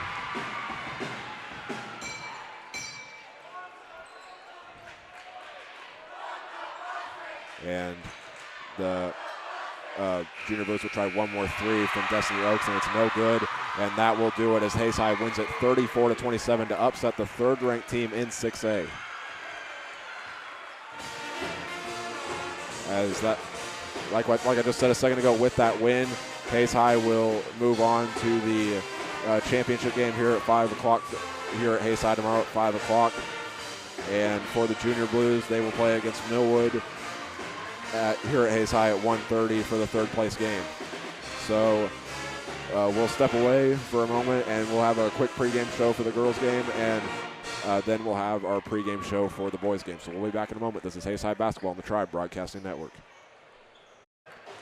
Back here at Hayes High School for our girls postgame show as the Lady Indians upset the third-ranked team in 6A, Washburn Rural, by a score of 34-27. We will now start off the postgame show by recapping the scoring in that in the contest, starting with Hayes High starting the game off on a 5-2 lead, which included buckets from Zoe Winter, Katie Lindenberger, and Riley Dreher. And Washburn Rural would bring the score up 5-5 off of one of only two threes from the Junior Blues. And after getting up 8-7, Hayes High would go on a 7-0 run to go up 15-7, which would be ended by number 14, Destiny Oaks, to make it 15-9. And then Hayes High would score 5 more points, and Washburn Rural would respond with five of their own to make the score 20-14, which is it was 20-9 at the half, and then Washburn Rural would start off with five points, and Hayes High would respond with 7 points coming from Bridget Ross, Annie Humphrey, and Zoe Winter. And then the two sides exchanged a couple baskets, and as the score was 30-17, Washburn Rural would then go on a 10-0 run to cut it down to 30-27, but Hayes High would get the last 4 points of the contest to win by a score of 34-27. And now we'll give you our individual and team stats, starting off with Hayes High scoring. Leading the way there was Katie Lindenberger and Zoe Winter, each finishing with 9. Riley Dreher would finish with 5 points, and picking up 3 points would be Molly Martin, Bridget Ross, and Morgan Armbruster, and Kenley Winter would finish with 2 points, which were the last 2 free throws for Hayes High. And for the Junior Blues, leading the way in scoring was number 5, Maddie Vickery, with 10. Right behind her, Tenley Bunk finished with 7, and Destiny Oaks would finish with 6, and Kate Hink with 4. So only 4 different players scored for Washburn Rural. And now looking at Hayes High's other individual stats, Annie Humphrey finished with a rebound and a steal. Katie Lindenberger led the Lady Indians in rebounds with 7, and Molly Martin would finish with 2 rebounds, 2 assists, and a steal. And Kelly Winter would pick up a rebound, an assist, and a steal. And then Kinsley Newell would pick up a rebound and a steal of her own. Riley Dreher would pick up 3 rebounds with a block and 2 assists and a steal. And then Molly Buckles would finish with 3 rebounds, and Zoe Winter would finish with 4, as well as a block and a steal. And looking over at Washburn Rural, Ella Hershey had a rebound and a block. Maddie Vickery finished with 4 rebounds, and Hallie Walker would finish with 2 with a block and a steal. Kate Hank would finish with 3 rebounds and led the way in steals with 4 and picked up an assist. Destiny Oaks led the way in rebounds for the Junior Blues with 7, finishing with 2 blocks and an assist. And Madison Limpton would pick up 2 rebounds and a steal, and Tenley Bunk would finish with 4 rebounds and 2 steals. Now looking over at our team stats for the girls game, we'll start off with Hayes High's shooting. Neither team shot well tonight, but Hayes High went 6 for 34 from the field, going 2 for 13 from three-point range. And for both teams, their specialties tonight were the free throw line, as Hayes High would finish 12 for 15 from the free throw line. And overall picked up 22 rebounds with 7 in the first half and 15 in the second. 5 rebounds on the night, and they picked up 6 steals and 2 blocks. And now looking over at Washburn Rural, they shot 8 for 40 from the field, going 2 for 14 from three-point range and 7 for 10 from the free throw line. The Junior Blues would pick up 12 rebounds in that first half and 11 in the second half for a total of 23, as well as getting 2 assists, 9 steals, with 7 of which came in that second half. and 4 blocks as well. So that will be the conclusion for the Hayes High Lady Indians game, in which they defeat Washburn Rural once again by a score of 34-27. And now the boys team will play next as they take on Life Prep, in which they lead the all-time series against the Fire 2-0, with which both games came in the Hayes City Shootout in 2019 and 2020. And Life Prep will definitely look to get their first win tonight. So when we come back, we will have rundowns of each of those teams as well as starting lineups, and we'll take a look at some of the boys' games that will be going on around the state. So we'll be right back. We'll be right back. This is Hayes High Basketball on the Tribe Broadcasting Network. Back here at Hayes High School, we will now begin the boys' pregame show as they get ready to take on the Life Prep Fire. And before we run down each team, we'll give you some scores from around the state in boys basketball. But first one, we don't have a score, but we have a confirmation on who won the game. The Garden City drops to 0-2 after falling to Lakewood, Colorado in the Cougar tip-off. Next game happened earlier with TMP falling to Newton by a score of 62-45. So TMP will be playing for 7th place, and Newton will be playing for 5th place tomorrow. And Hugoton, last we checked, Hugoton led Millwood in the championship semifinal by a score of 44-40. So now we'll run down each team, starting with Hayes High, who won their first game yesterday against TMP by a score of 59-26, in which they used a strong start to get that win, which they had a 22-4 lead at the end of the first quarter and a 40-18 lead at the half, and they got running clock in the fourth quarter and would go on. They led 55-23 at the start of the fourth quarter, so they only put up 4 in the fourth, and TMP only put up 3. And Edwin Muller was the leading scorer with 16 after hitting 4 shots from beyond the arc, which that 16 points is a new career high for him. Dawson Runer finished with 10, and with a win tonight, the Indians will secure a spot in the championship game for the 20th time in the history of the tournament, as well as a shot at their 10th shootout title, as they currently hold the lead in both of those categories. Now looking over at Life Prep, who enters tonight's game with a record of 1-1. They played their first game back on Tuesday, where they lost to Ponca City by a score of 52-49, and they got their first win yesterday against Newton by winning by a score of 65-43, and they've been in the shootout 4 times and have never been to the championship game. So tonight would be a golden opportunity for them to achieve that goal, and that'll do it for our pregame show. And when we come back, we will have our starting lineups, and then we'll be ready to start the first quarter of the boys' game. So we'll be back in a moment. This is Hayes High Basketball on the Tribe Broadcasting Network. Back here at Hayes High School, as they are reading off the starting lineups, we will do the same for you, and we will start off with the Life Prep Fire, and they'll go with, starting with the 6'3" junior, number 1, Tyron Unger. Next up, they'll go with the 5'11" sophomore, number 4, Marcian Pickstock. Number 10, Arthur Vidiera, the 6'8" senior, will be up next, and then number 11, Akeem Major, the only freshman starter at 5'9", will be on the roster, and number 25, Piotr Luksak, the 6'11" junior, will be the last member of the starting 5. And for Hayes High, it will be the same as last night, which features number 0, Edwin Muller, number 10, Trey Oakley, number 12, Jack Weimer, number 32, Kaiser Fox, and number 34, Dawson Reuter. So as Hayes High takes the floor, they'll be in their all whites with the maroon numbers and the white text and the maroon outline that says Hayes across the chest. And for Life Prep, they will be in all black, which features white stripes on the shoulders, neck, and pants, with a black version of their logo on the sides. And it says Life Prep across the top, and in between it is the numbers, and on the bottom it says Academy. So tipping off for Hayes High will be number 32, Kaiser Fox, and tipping off for Life Prep will be number 10, Arthur Vidiera.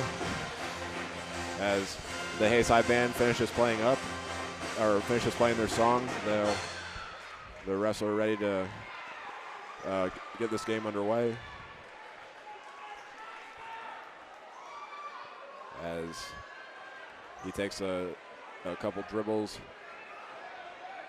blows his whistle, the tip is up, and Hayes High wins it as Kaiser Fox will tip it to Jack Weimer. They'll bring it up the floor, being guarded by determined Russell. He'll drive, pick up dribble, and they'll throw it to Trey Oakley, who will give it to Kaiser Fox.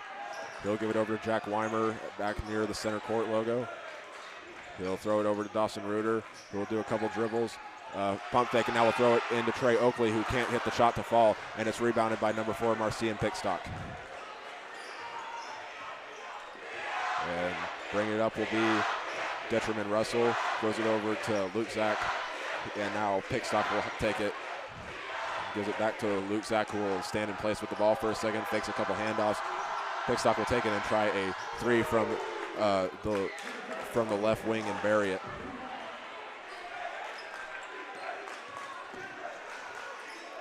Picking up the assist will be Luke Zach. And now TMP's Dawson Reuter will take it at the top of the arc, pass it over to Edwin Mueller on the right wing.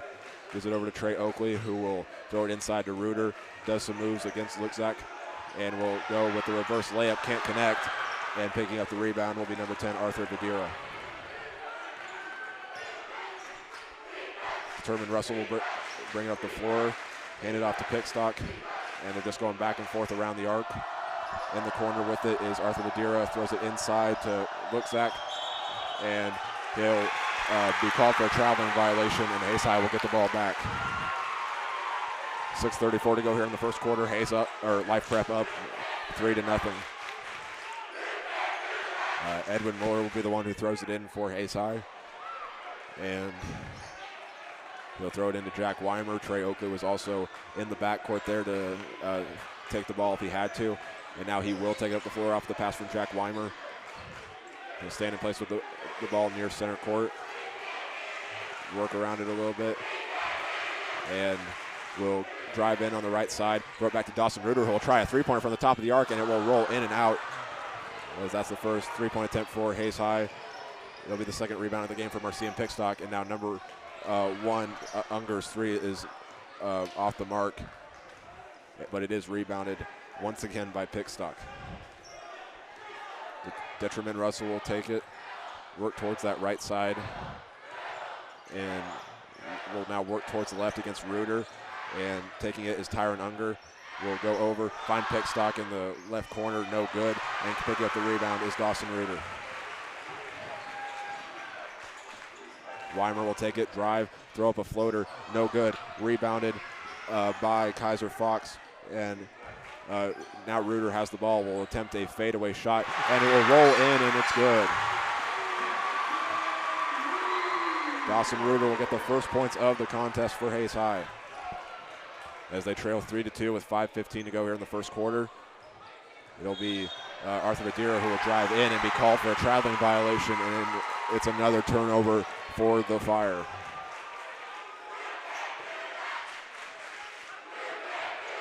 It'll be Edwin Mueller who will throw it in once again. Trey Oakley will be the one that takes it, as Jack Weimer once again. It's that pair in the backcourt ready to get it depending on who is open. It's Edwin Mueller takes it up the floor, gives it to Dawson Reuter, who lost it. Edwin Mueller will pick it up and come out with it, pass it over to Jack Weimer as Edwin Mueller got bumped into, and we're going to get a push called against Life Prep. I believe they'll call it against number 10, Arthur Vadira, and that is who it will be for the first foul of the contest.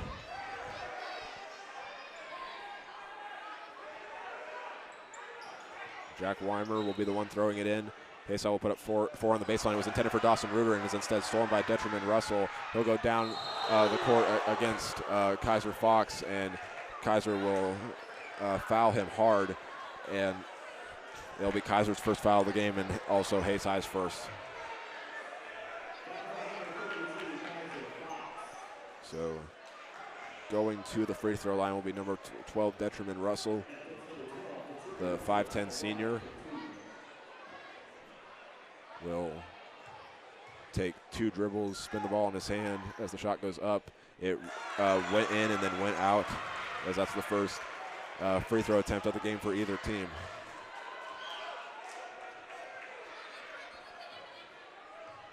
And now Russell will attempt his second free throw. It's off the front of the rim and no good, and rebounded by Dawson Reuter, picking up his second. Jack Weimer will bring up the floor, lost it for a second, and will work towards that right side, towards Edwin Mueller in the right corner.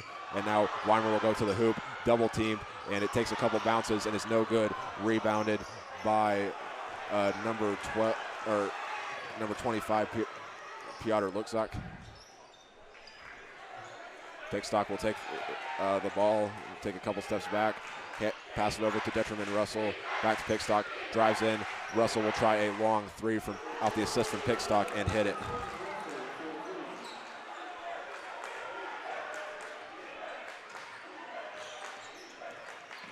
Second three-pointer and second field goal altogether for Life Prep. Jack Weimer bringing up the floor. We're halfway through the first quarter. Fire in front 6-2. Fox drives, stops in the paint, looking for anyone to throw it to. We'll throw it to Trey Oakley. He'll go all the way to the hoop, pass it out to Jack Weimer in the right corner. Picked it up, and now we'll throw it to Fox. Over to Muller. Pumps fakes the shot. We'll give it over to Dawson Reuter. The shot's no good, as Dawson will get his own rebound and will go to the line to shoot a couple. They'll get the foul called on number 25, Piotr Luczak. First foul for him and second team foul for the Fire. And Dawson Reuter will go to the line and shoot a couple. The first free throw attempts out of the game for Hayes High, as Reuter will take 3 dribbles, takes a breath, and it will rattle around the hoop for a second, but it's no good.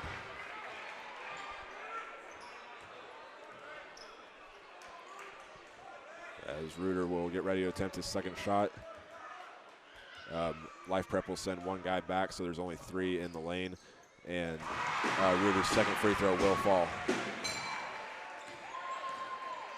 He scored all the points so far for Hayes High, and now Russell with the ball will hand it off to Unger, over to Pickstock, and now in the lane is Luczak against Reuter, throws it out to the corner. Unger will try a 3, can't hit it, and it's rebounded by Weimer.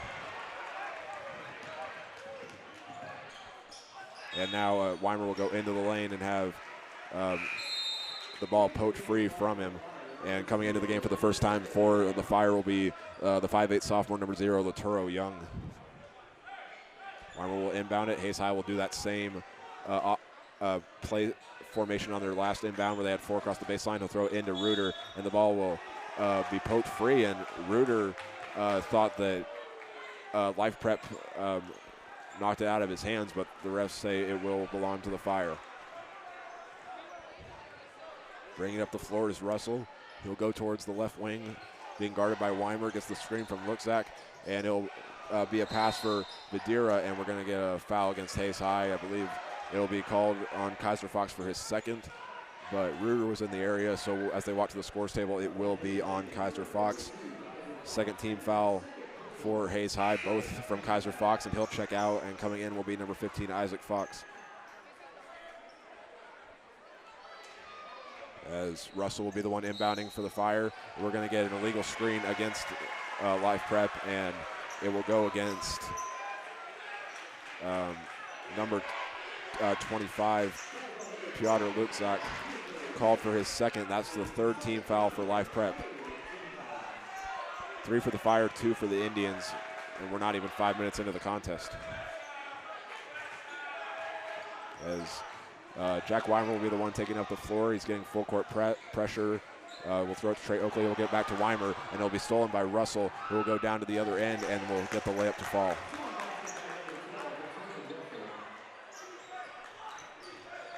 Russell leading the scoring for the Fire with 5, and it will be Weimer who takes it to the right corner, throws it out to Oakley, who will hand it back off to Weimer. Near the student section, Weimer will be guarded by Russell. Work towards more towards the center of the court. We'll dribble for a little bit, throw it over to Reuter on the right wing.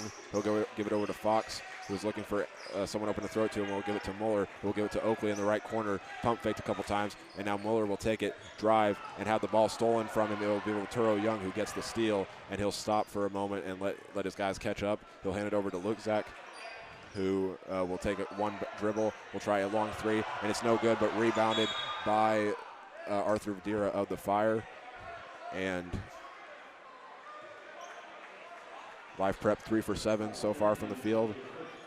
The foul will be called on number 15, Isaac Fox for Hayes High. Third team foul of the half for the Indians. And checking in for the first time will be number 3, the junior Carlos Dawkins for the Fire, and checking out is number 10, Arthur Vidira.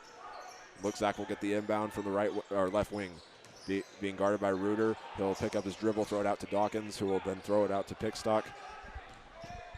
He'll drive, throw it out to Russell, who will try a very long three and hits nothing but air.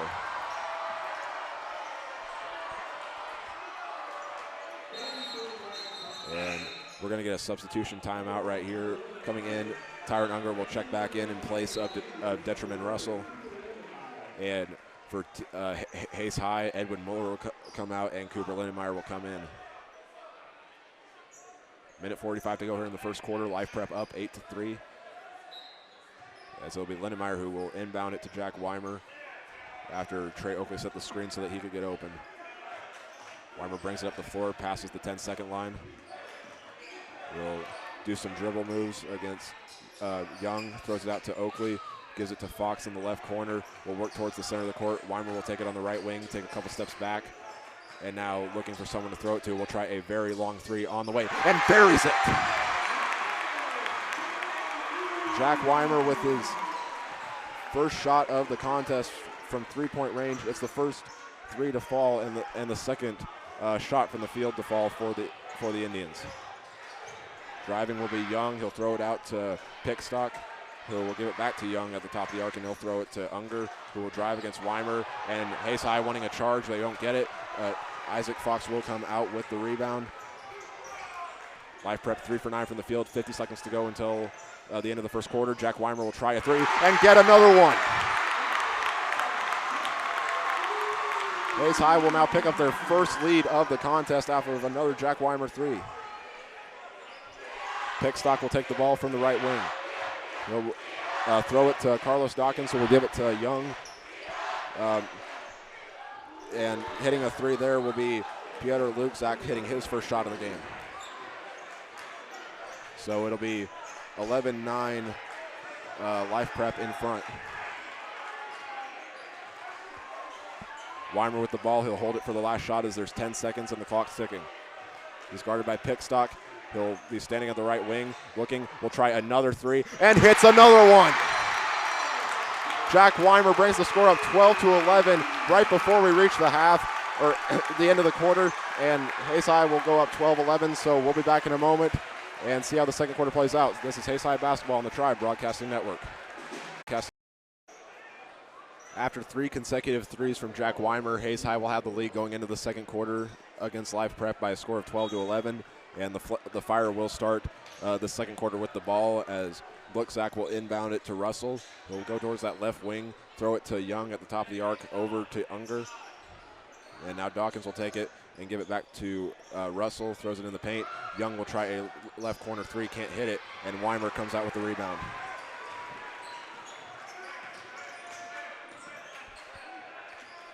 All but 2 of the 11 shots for Life Prep have been from beyond the arc, and now Cooper Lindenmeyer will drive from the corner, throw it out to Dawson Reuter, and throws it over his head. And as Jack Weimer fields it at the other three-point line, it'll be a turnover, and Life Prep will take over. It'll be Lukzak inbounding to Russell.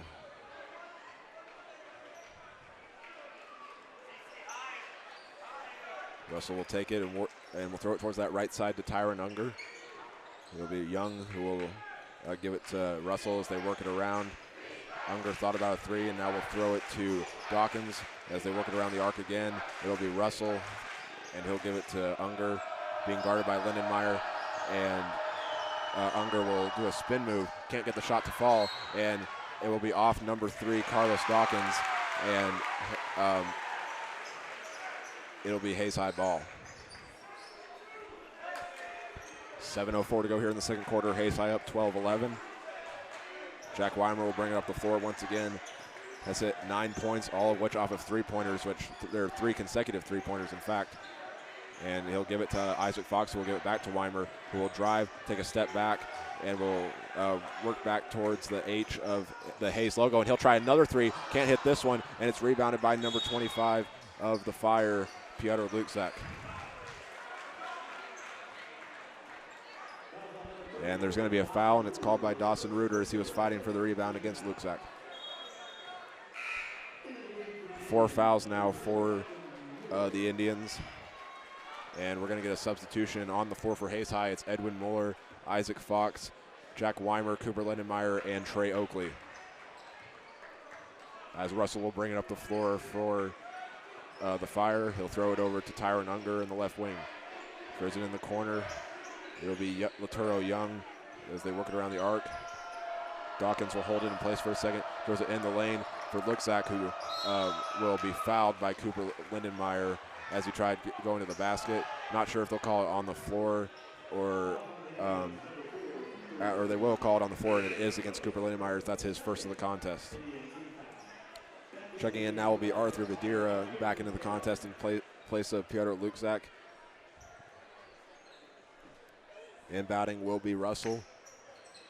He'll stand in place for a second, being guarded by Isaac Fox. Drive in, have it poked free from Edwin Muller, gets it back, and the shot's no good, gets his own miss, and gets the putback.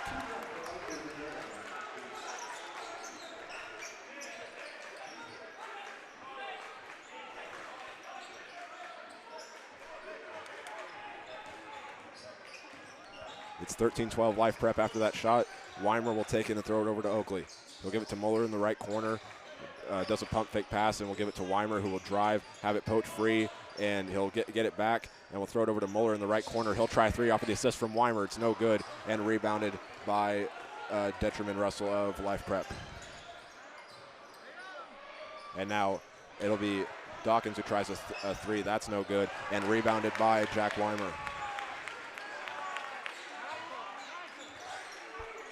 Both teams shooting 33% so far in this contest. Hayes High 4 for 12. Life Prep 5 for 15. Isaac Fox will take it on the right wing. Throw it over to Lindenmeyer, who will give it to Weimer on the left wing. Muller will take it as he'll drive. Throw it out to Weimer, who thought about trying another three. Instead, will move towards the right side around the arc.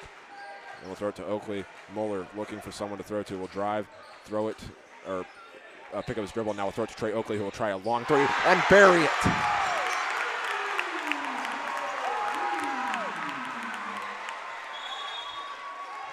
Off the Edwin Muller assist, Trey Oakley gets his first points of the contest. And we're going to get a timeout from Life Prep as Hayes High leads the contest 15-13 with 4:44 to go until we reach the half. So we'll step away as they talk things over. This is Hayes High Basketball on the Tribe Broadcasting Network. Following the Life Prep timeout, they'll be inbounding the ball as Marcian Pickstock will throw it in to Laturo Young. He'll walk it up the floor, give it over to Unger on the near the sideline, throws it over to Pickstock, gives it over to Young as they work it around the arc. It'll be thrown over. Pickstock will pick it up in the left corner.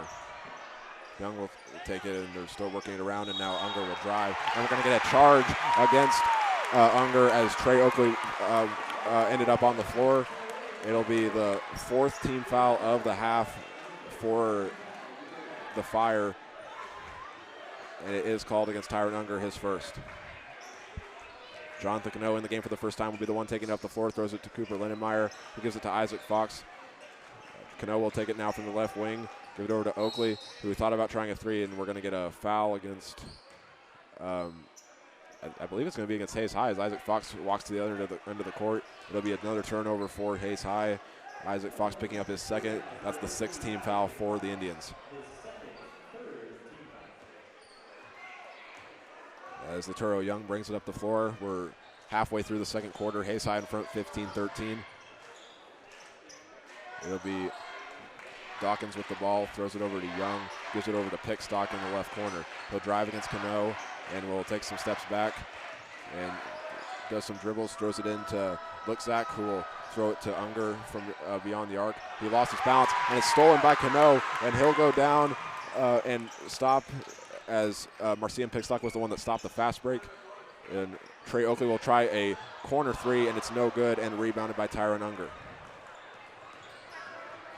And now it'll be blocked by, I believe Trey Oakley was the one that got in there and blocked it, as Marcian Pickstock couldn't get it. It's Trey Oakley picking up his first block of the game.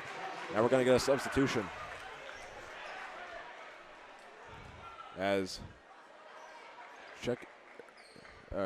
refs coming over to tell Coach Sean Dreiling about Dawson Reuter checking in. I'm not quite sure what it was. I think they might have came out onto the floor a little too quickly, but they situate things out, and Weimer and Reuter will both check back into the game. So on the floor, it's Reuter and Lindenmeyer, as well as Weimer, Cano, and Muller. On the floor for the Fire will be Piotr Lukzak, Detriman Russell, Latero Young, Marcian Pickstock, and Michael Munnings in for the first time. Weimer will take it up against him. Dawson Reuter will take it on the right wing and throw it to Lindenmeyer, who gives it to Weimer. Being tightly guarded, and we're going to get a offensive foul against Hayes High. I believe the ref pointed to Cooper Lindenmeyer, and that is who the foul is going to be against, his second. 3:08 to go until we reach the half. Hayes High in front, 15-13. Both teams in a bit of a scoring drought. It'll be Detriman Russell being guarded by Weimer. He'll throw it over to Pickstock. Latero Young in the left corner. Looking for someone to throw to. We'll give it back to Russell. Throws it over to Munnings. We'll throw it over to Russell. Pickstock will try a three and bury it.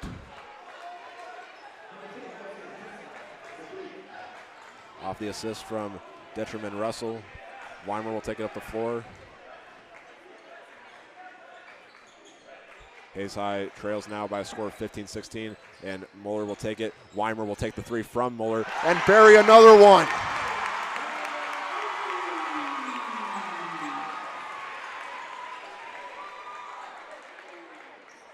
Jack Weimer has 12 points, all of which have come off of three-pointers, and then Latero Young of the Fire responds with a three of his own. As I believe getting the assist that time was Pickstock. Weimer will take the ball and will throw it towards Reuter at the top of the arc, who is, Hayes High wanted a foul and they don't get it, as Weimer will take it off from Reuter. It's no good, and getting the rebound was Pickstock. Leads in that category for the Fire, and getting in for the score is Piotr Lukzak, bringing his total up to 5.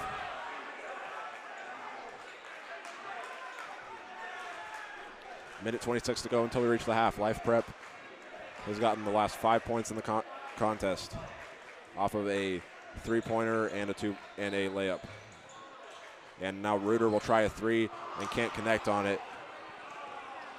And it'll be rebounded by Michael Munnings, picking up his first number of the contest. And now three-pointer no good by number 12 of the Fire, Detriman Russell, and now we got a turnover against Hayes High.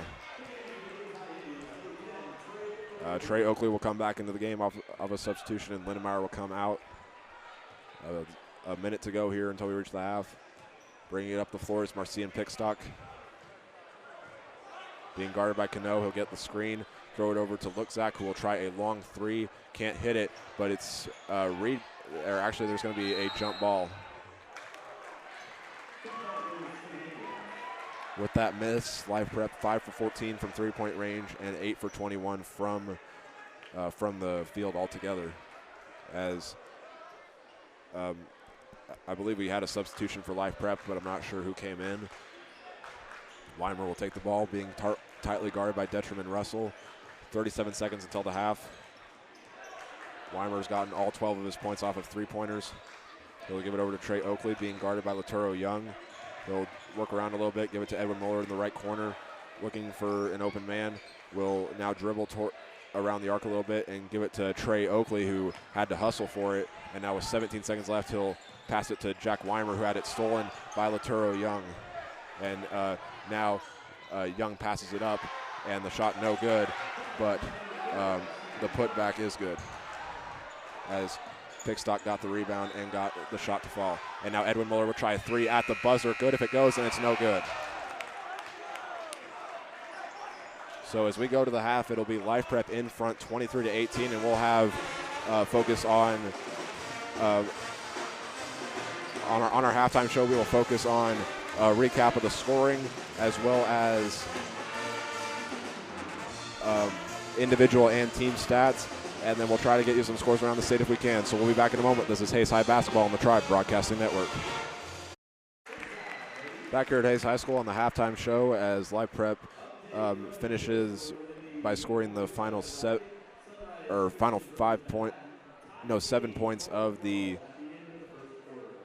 of that first half to lead 23-18. And we'll start off by recapping the scoring. Life Prep got the first points of the game from a Marcian Pickstock 3, and then it was going back and forth as Hayes High couldn't really get shots to fall as they fell down 8-3. But then after 3 consecutive threes from Jack Weimer, they would go up 12-11, and at the end of the first quarter, and then it went back and forth some more. And after another 3, this time by Trey Oakley, Hayes High would go up 15-13, and then Marcian Pickstock would respond with a 3 of his own to give Life Prep the 16-15 lead. And as Jack Weimer made his final 3 of the first half, it was the final points of the first half for Hayes High as they went up 18-16. And then Life Prep would finish that first half with a 3-pointer from Laturo Young, and 2 buckets from Peter Luxak and Marcian Pickstock to finish that first half with a 23-18 lead. So when we come back, we will have our individual and team stats, and then we'll try to get some scores around the state if they are available. So we'll be back in a moment. This is Hayes High Basketball on the Tribe Broadcasting Network. Back here at Hayes High School on the halftime show with Life Prep leading 23-18. We will now give you our individual and team stats for each team. Starting with Hayes High scoring, leading the way is Jack Weimer, who hit 4 threes in that first half, so he has 12 going into the half, and only 2 other Indians have put up points, with each of them putting up 3. Trey Oakley and Dawson Reuter each with 3. And for Life Prep, leading the way for them is Marcian Pickstock, who has 8 at the half. Right behind him is number 12, Detriment Russell, and number 25, Piotr Luxak, each with 5. And Arthur Vidira finished with 2, and Laturo Young with 3. Now looking at Hayes High's other individual stats, Edwin Muller finished with 2 assists, and Jonathan Cano would get a steal, which would be Hayes High's only steal of the half. And Trey Oakley would get a huge block in that second half. And Jack Weimer picked up 3 rebounds, and Isaac Fox got a rebound of his own, and Kaiser Fox picked up a rebound, and Dawson Reuter picked up 3. And looking over at Life Prep, they had 2. Laturo Young had 2 steals. Tyron Unger picked up a rebound, and so did Michael Munnings. And Marcian Pickstock picked up a team high 5 rebounds while also getting 2 assists. And Arthur Vidira finished with 3 rebounds. Detriment Russell finished with a rebound and an assist and 2 steals to go with it. And Piotr Luxak finished with 2 rebounds and an assist.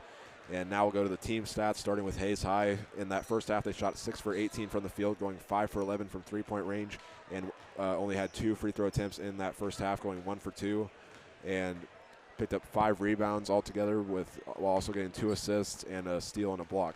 And for Life Prep, they shot 9 for 23 in that first half, going 5 for 14 from 3-point range, and 0 for 2 from the free throw line. They picked up almost 3 times the amount of rebounds that Hayes High did, with 13, and also had 4 assists and 4 steals, and they did not have any blocks. So we'll take one more break, and when we come back, we'll have our second half action up next. So we'll be back in a moment. This is Hayes High Basketball on the Tribe Broadcasting Network. Back here at Hayes High School as we are ready to start the second half of the championship semifinal for the Hayes High boys taking on the Life Prep Fire. Before we get back, though, to the action, we were able to find a couple scores from around the state. First off, a little over 3 hours from here in the WAC, Liberal at the end of the third quarter leads Ulysses by a score of 66-44. And this one we mentioned in the pregame show, Lakewood versus Garden City. We did mention that Lakewood won the game. We just didn't have a score as that game's part of the Cougar tip-off. Lakewood would go on to win by a score of 48-47 to hand Garden City their second loss of the season. So as we start off the second half, on the floor for Hayes High will be Reuter, Oakley, Kaiser Fox, Weimer, and Muller. And for the Fire, it will be Russell, Unger, Vidira, and Pickstock and Russell. As they start off the half, it will be Russell taking it up for the Fire, getting the play call from his coach. Tyron Unger will take it and throw it back to Russell in the corner for Pickstock. Back to Russell as they continue just working around the arc.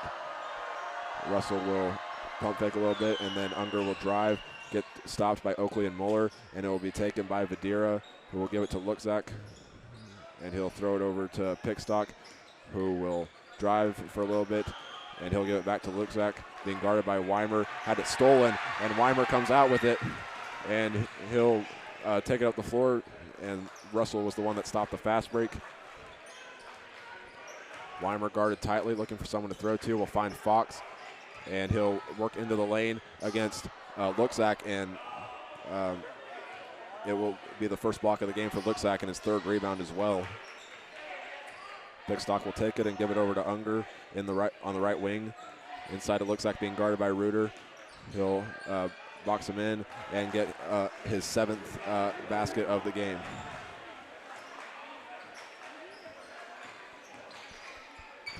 The Fire on a 9-0 scoring run since that second quarter, as Reuter will have it on the baseline. We'll throw it over to Oakley, who gives it to Muller at the top of the arc. Over to Weimer in the left wing. He'll stand there for a second and throw it back to Muller. We'll drive for a second, now throw it over to Weimer, who will work it a little bit against Marcia and Pickstock. It'll be Kaiser Fox. We'll give it over to Weimer, being tightly guarded. As we did say, he had 4 3-pointers fall in that first half. It'll be Fox back over to Weimer, this time being guarded by Russell. He'll drive, look for someone to throw it to. We'll give it to Kaiser Fox, but it was a bounce pass and it hit the baseline.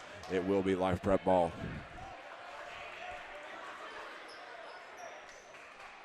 Almost 2 minutes into the second half. Life Prep has the only score in the second half, which was the 2-pointer by Piotr Luxak. And taking it now will be Pickstock, and he'll give it over to Luxak, who gives it back to Russell at the top of the arc. Taken by Tyron Unger. He'll pump fake, and it is poked free by Kaiser Fox. We'll see him Pickstock being guarded by Muller. Will work towards the right after getting a screen, try a jump shot, and it'll actually be a 3-pointer.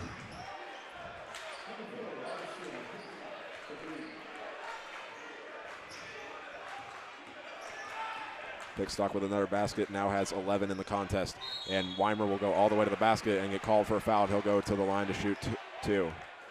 As Reuter thought the play was still alive, he came in and got the rebound and the layup, and then fell to the floor, but it'll be Marcian Pickstock picking up his first foul of the game and the first foul of the half for the Fire.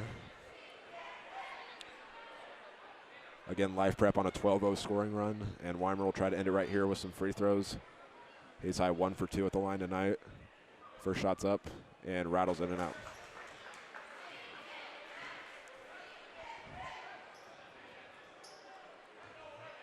Weimer's second attempt, he'll take the 3 dribbles and will put it up and bury it.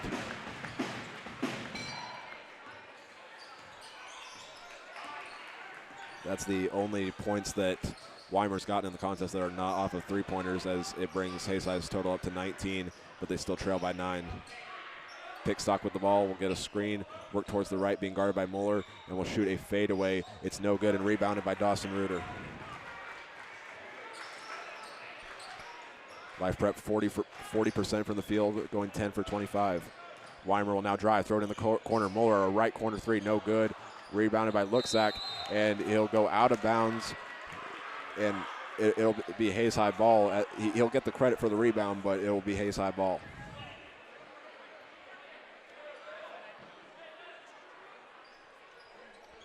Weimer will inbound it, finds Trey Oakley, pump fake the 3, and now we'll throw it to Weimer in the right corner.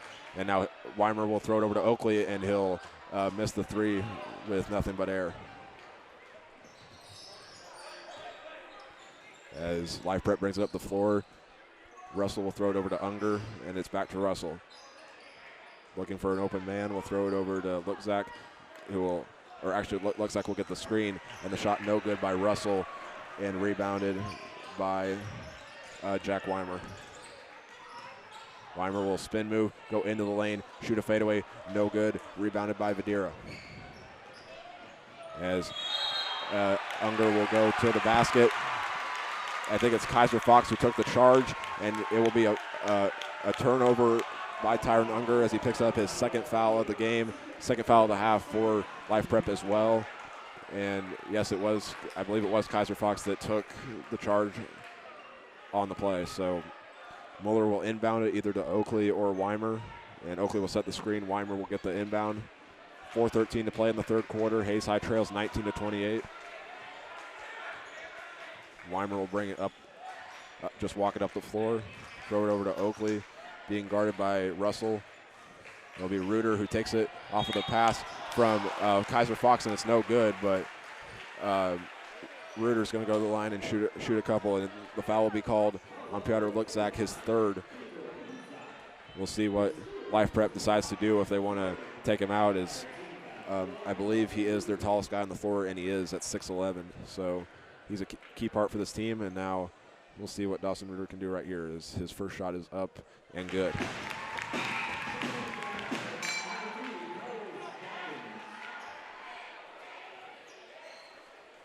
Dawson Reuter's had 4 points in the game,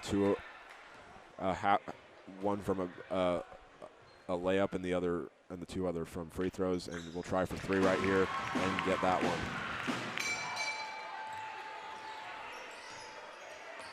5 points in the contest now for Reuter. As Life Prep will throw it in the left corner, it's Unger. We'll give it over to Russell as those two play catch back and forth. It'll be Vidira in the lane being guarded by Kaiser Fox. Dawkins for three in the left corner, no good. Rebounded by Jack Weimer. And it's stolen by Carlos Dawkins at the other end. As Life Prep will get the play call, and dribbling in place is number 12, Detriman Russell. He'll pass it over to Marcian Pickstock, who is being guarded by Moeller. Throws it over to Detriman Russell. He'll just stand there, isn't even dribbling the ball. He's standing on the A of the Hayes at center court. And we'll just dribble in place. I believe he was getting the play call, and we'll work towards that left side off of a screen from Vidira, and we'll get another screen, and now we'll drive into the lane being guarded by Reuter, and we'll throw it out to Pickstock, who will try another three and bury that one.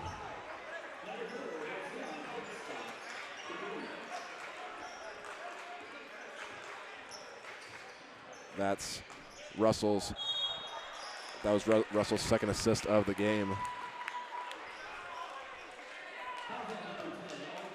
And there was just a foul on the play, as that last shot brought Life Prep up to 31. And Jack Weimer was the one that got fouled. Arthur Vidira was the one that committed it. And Weimer's first free throw's up and good. Hayes High 5 for 7 at the free throw line tonight. Down by 9, it's 31-22 with 2:33 to go in the third quarter. As Weimer's second free throw is up, it's good.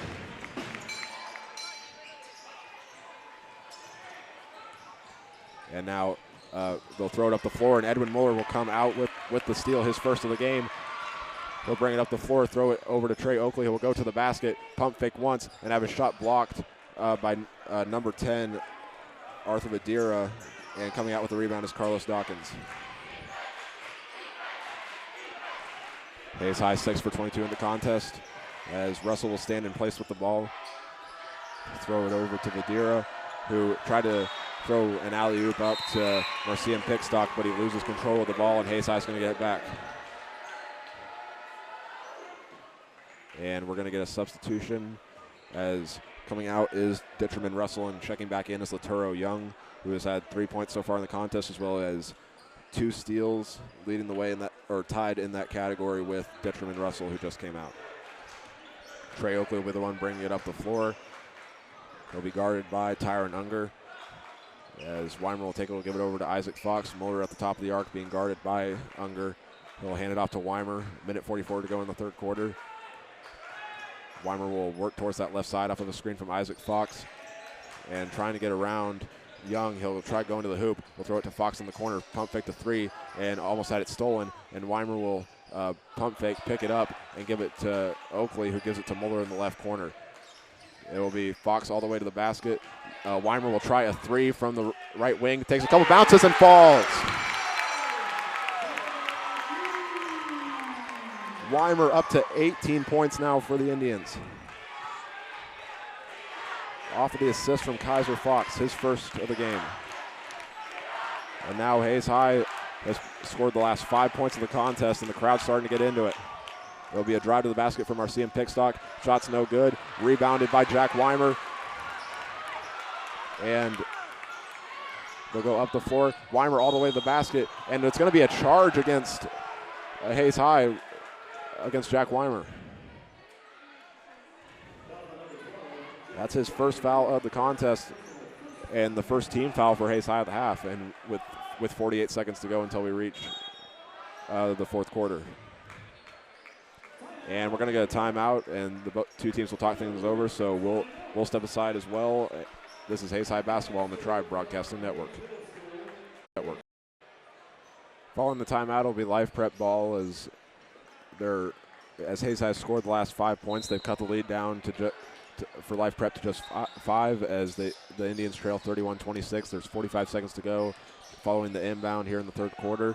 Russell will bring it up the floor for Life Prep, and will dribble around towards the right wing for a little bit, and we'll throw it over to Vidira, who gives it over to Unger. Unger stands in place and throws it to Laturo Young at the H on the court.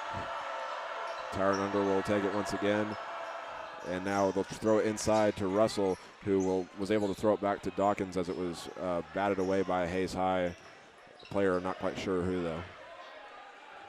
Tyron Unger being guarded by Trey Oakley. It'll be Russell who pump fakes a three, and has it stolen by Oakley, and now he'll go up the floor and give it to Kaiser Fox, who throws it over to Isaac Fox, who will now shoot a fadeaway at the buzzer, and it's no good. So Hayes High was able to cut down the Life Prep lead at the end of the half, and heading into the fourth quarter, they'll try to make a comeback as they trail 31-26. So we'll be back in a moment. This is Hayes High Basketball on the Tribe Broadcasting Network.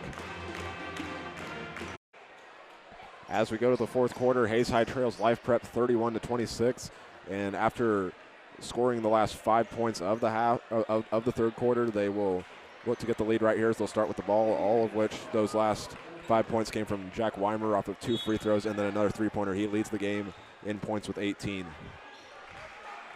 And Weimer will take it up to start the quarter, and we'll give it to Trey Oakley as he stands on the Y of the center court logo. He'll throw it inside to Dawson Reuter, looking for someone to throw it to, and will try driving in and have the ball poked free and stolen by Carlos Dawkins, his second of the game. And now coming out with the steal is Isaac Fox for his first. And Weimer will take it and take a couple steps back. He'll go in against Russell and drive to the hoop, throws it over to Reuter, who will go up and lays it in.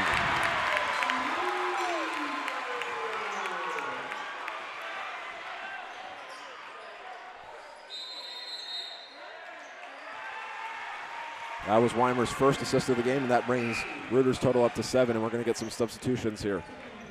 On the floor for Hayes High will be Edwin Muller, Jack Weimer, Trey Oakley, Isaac Fox, and Dawson Reuter. For Life Prep, it will be Carlos Dawkins, Arthur Vidira, Tyron Unger, Marcian Pickstock, and Laturo Young. And now Isaac Fox will actually come out of the game, and Kaiser Fox will come in. Laturo Young will take it for the Fire, and now they'll throw it inside to Vidira, who is being guarded by Reuter. He'll pump fake, and we'll get a push call against Reuter, even though he had his hands straight up. That'll be Reuter's second. It's just the second foul of the half for Hayes High, and Hayes High fans disagreeing with the call. Life Prep will inbound it. Laturo Young throws it into Pickstock, and the ball is batted away by Edwin Muller, and it will stay with the Fire. 1 minute gone here in the fourth quarter. Hayes High just down by 3, trying to get back to the championship game of the shootout.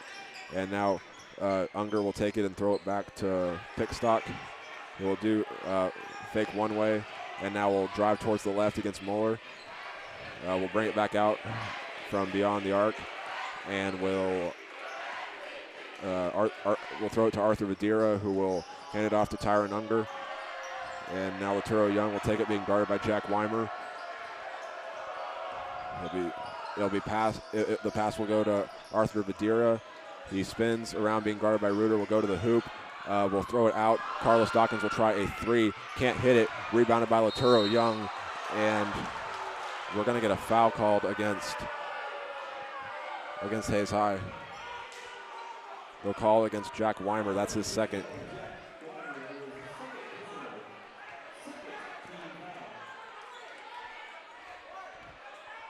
Laturo Young will be the one inbounding.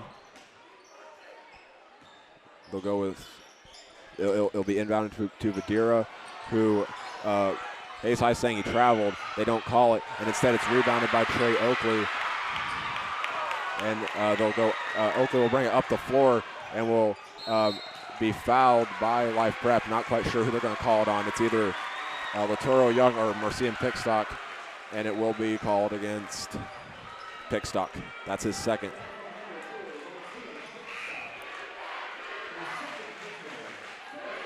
Weimer will inbound it. Hayes High will go with the usual that they've had tonight, 4 across the baseline, and Oakley will inbound it, and we're going to get a substitution timeout for Life Prep, and coming in is Lookzak in place of Dawkins.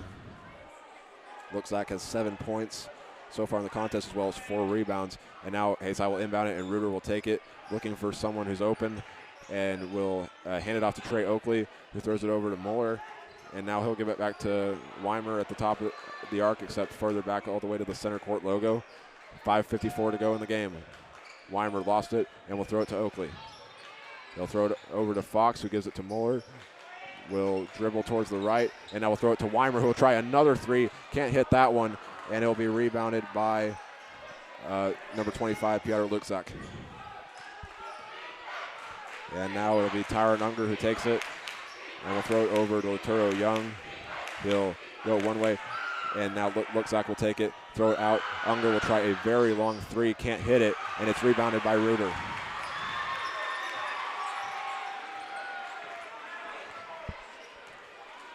That brings Live Prep shooting 7 for 19 from 3 and 11 for 32 from the field. Reuter with the ball will spin and go with the reverse layup and goes. Dawson Reuter up to 9 points with the layup, and Live Prep will call a timeout, and we will step aside as well. So we'll be back in a moment. This is Hayes High Basketball on the Tribe Broadcasting Network. With 5:06 to go, Hayes High just is on a 9-0 run in which they trailed 21-31, and is now down to a 1-point lead for Live Prep, 31-30 with 5:06 to go. Inbounding will be Laturo Young. He'll throw it in, and we'll throw it to Marcian Pickstock. Hayes High will do full court press as Unger will go to the basket and dunk it at the other end for his first points of the game. Weimer will bring it up the floor. Hayes High now down by 3. Weimer will drive to the hoop against Young, and they're going to say it's a foul against Young. That's his first of the contest.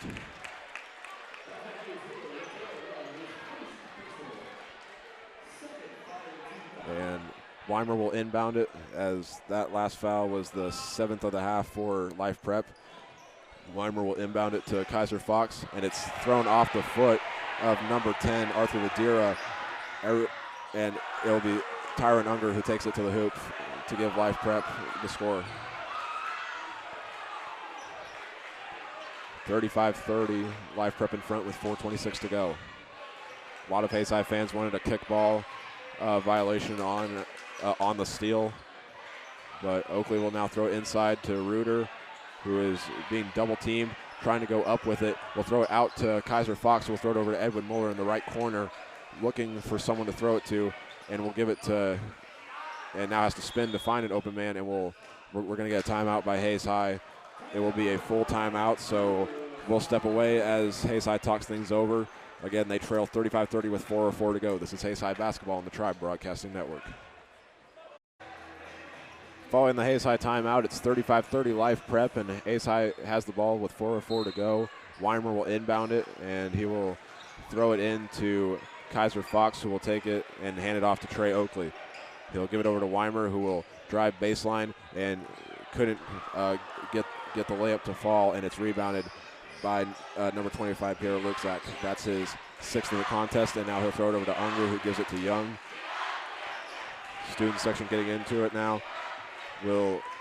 Young will go towards the left, and now Weimer will come out with the steal, and will go to the other end, and layup is no good. And Laturo Young was the one that came out with his second rebound of the contest. And Luxac will pass it, and we'll get another timeout from Life Prep. And this time we will keep it here, and we'll give you a point updates for each player. We'll note that all of Hayes High's points have been scored by the same 3 players, with leading the way is Jack Weimer, who has scored 18 in the contest. 15 of his points have been from three-pointers. Right behind him is Dawson Ruder with 9 and Trey Oakley with 2. And for Life Prep leading the way for them, Marcian Pickstock has 14 points at the timeout. And right behind him is Detriman Russell with 5, or actually Piotr Lutzak has 7. And Tyron Unger has 4, Laturo Young with 3, and Arthur Vidira with 2. So although there's 20 seconds left in their timeout, Life Prep will come out early. Hayes High still talking things over as that first buzzer will sound. And Hayes High will come out with Jonathan Cano, Kaiser Fox, Jack Weimer, Isaac Fox, and Edwin Moore. Life Prep will inbound it up by 5 with 3:28 to go.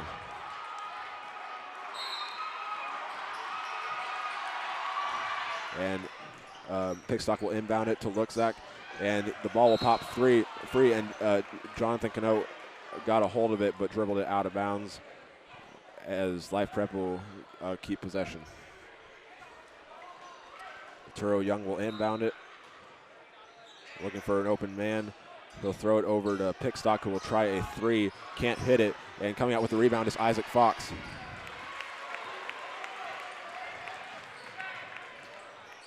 As Hayes High brings up the floor, it's Weimer who will do a spin move, throw it over Cano, who will try a left corner 3, and it goes in and out.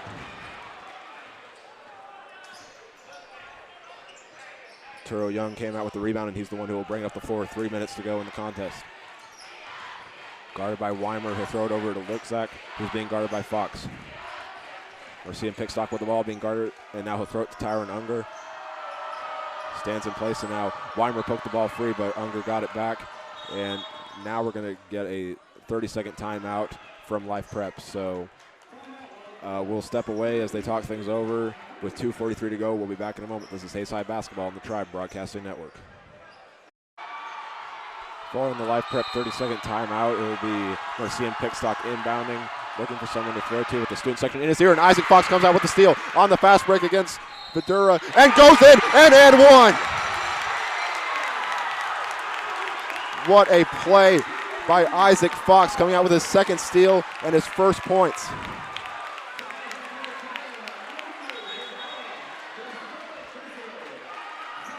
And now Isaac Fox will attempt a free an and one. Cuts the Hayes High lead down to just, or it cuts the Life Prep lead down to just 3 as Isaac Fox free throws up and off the back iron and no good. And coming out with the rebound is Luxac.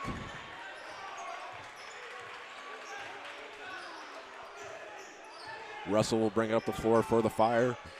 We'll go towards that right side, and we'll now throw it across court to Vidura, who is being guarded by Moore. Student section jumping up and down. Vidura in the lane up to Isaac Fox. Will do a spin move off the glass and good.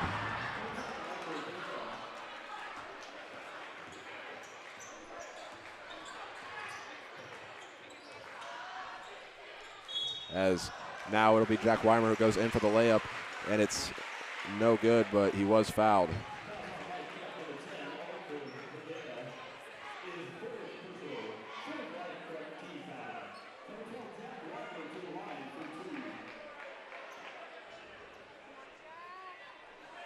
Jack Weimer will go to the line and attempt some free throws. Hayes High down 37-32. As Weimer's first free throw is up. It's good, nothing but net.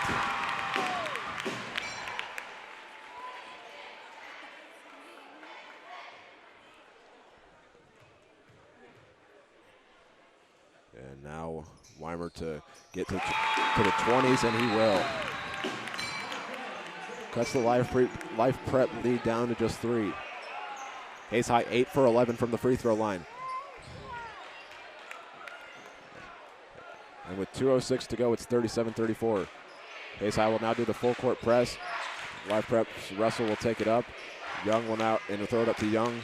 He'll go up the floor, being guarded by Trey Oakley.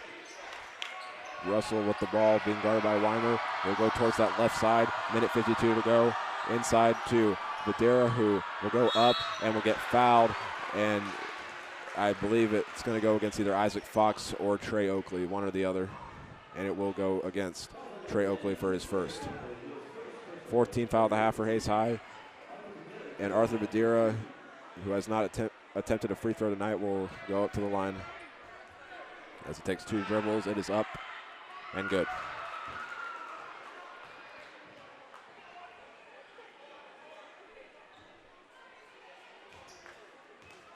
That's the first made free throw for the Fire, and now the second one is up and good as well.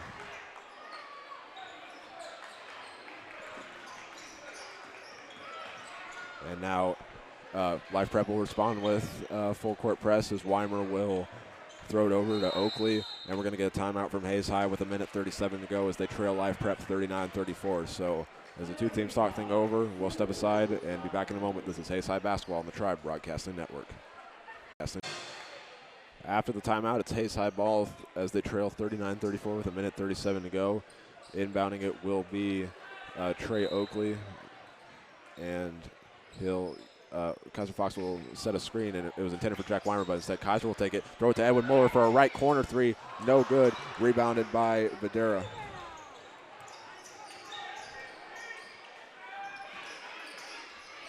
As Life Prep brings up the floor, like I just said a second ago, they lead by 5. Pickstock with the ball, being tightly guarded by Weimer. Now he'll get past Weimer, try a jumper, and get it. 16 points for Marcy and Pickstock. And now Weimer, a 3-pointer on the way, no good. Rebounded by Young. As we're now going to get a foul called against Hayes High. 57.3 to go. They'll get it on Trey Oakley for his second. And I think most of the players thought that it was going to be a free throw attempt, but instead it will be an inbound play for Life Prep. Jonathan Cano will now check into the game in place of Trey Oakley. As Cano so far in this contest has a steal, he'll come up and guard Detriment Russell, who will now get past Cano. It'll be thrown up to Luxak, and it'll be stolen by Isaac Fox, and that's his third of the game. He'll go up the floor against Luxak, layup, no good, and it's rebounded by Luxak. And now Hayes High will be called for a push foul. It will go against, I believe they'll say Edwin Muller, but, oh no, it's Isaac Fox with his third of the contest.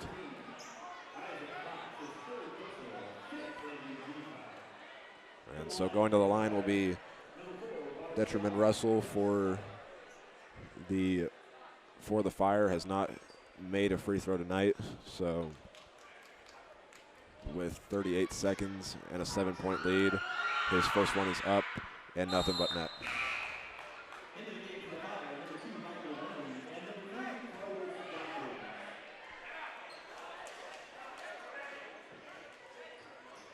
Or correction, it's actually Marcian Pickstock who is attempting the free throws, as it's an 8-point lead for the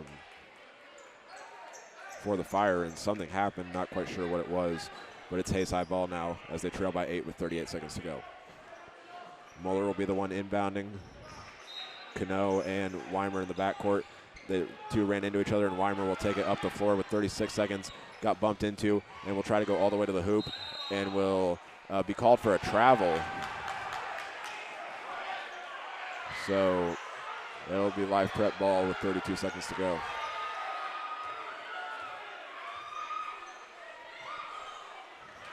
As inbounding will be Russell.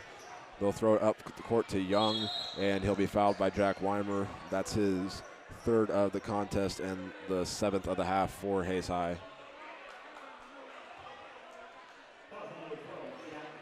And now the head coach of Life Prep will talk to the head referee. We didn't even mention in the pregame show that Life Prep is led by head coach Jordan Hart, and Laturo Young will attempt a free throw, and it's off the mark and no good. Life Prep 3 for 6 on the free throw line so far tonight.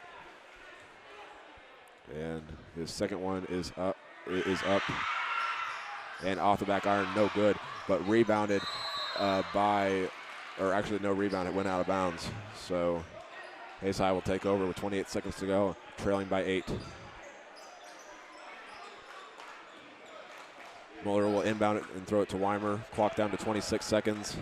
Hayes High down by 8. Weimer up to Muller. Will pump fake and now try a 3 on the way. It's no good. Rebounded by Cano. And now, it's actually Michael Munnings who came out with the rebound, and he'll get a shot to fall. And now Edwin Muller will try a 3. Can't hit it. Isaac Fox with the rebound.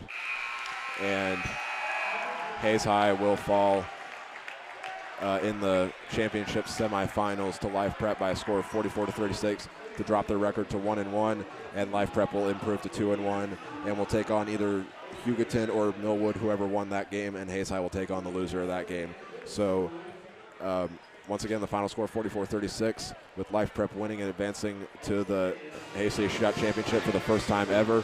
And we'll talk about, and we'll have our post-game show up next where we'll recap the shooting as well as give some individual and team stats, and then find some final scores. And then after that, we will end tonight's broadcast. So we'll be back in a moment. This is Hayes High Basketball on the Tribe Broadcasting Network.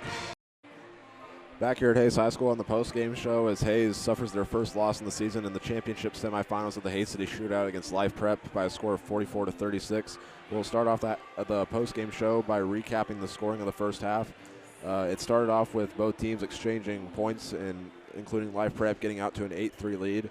But then after 3 consecutive three-pointers from Jack Weimer, brought the lead up to Hayes High 12-11, and that would be the score at the end of the first quarter, and Hayes High would have an 18-16 lead, but then the Fire would go on a 12-0 run, and at would jump out to a 28-18 lead, and then Hayes High would respond with 3 more points to get to 21, and then a three-pointer from Marcian Pickstock would get the Life Prep lead back up to 10, and it was so that made it 31-21, and then Hayes High would go on an 11-0 scoring run, and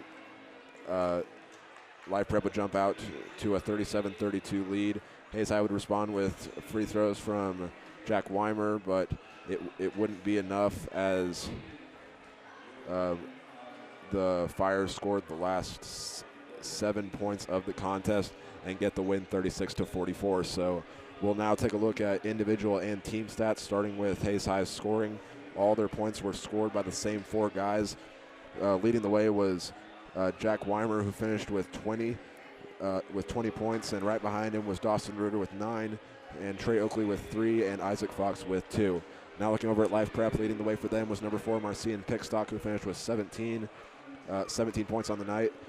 Next up was Piotr Luxak, the 6'11 junior, finished with 7, and Arthur Badiro, number 10, would get 6 points, and Tyron Unger would finish with 4, Laturo Young with 3, Michael Munnings with 2. And now we'll take a look at Hayes High's other individual stats, starting off with Edwin Muller finished with 2 assists and a steal.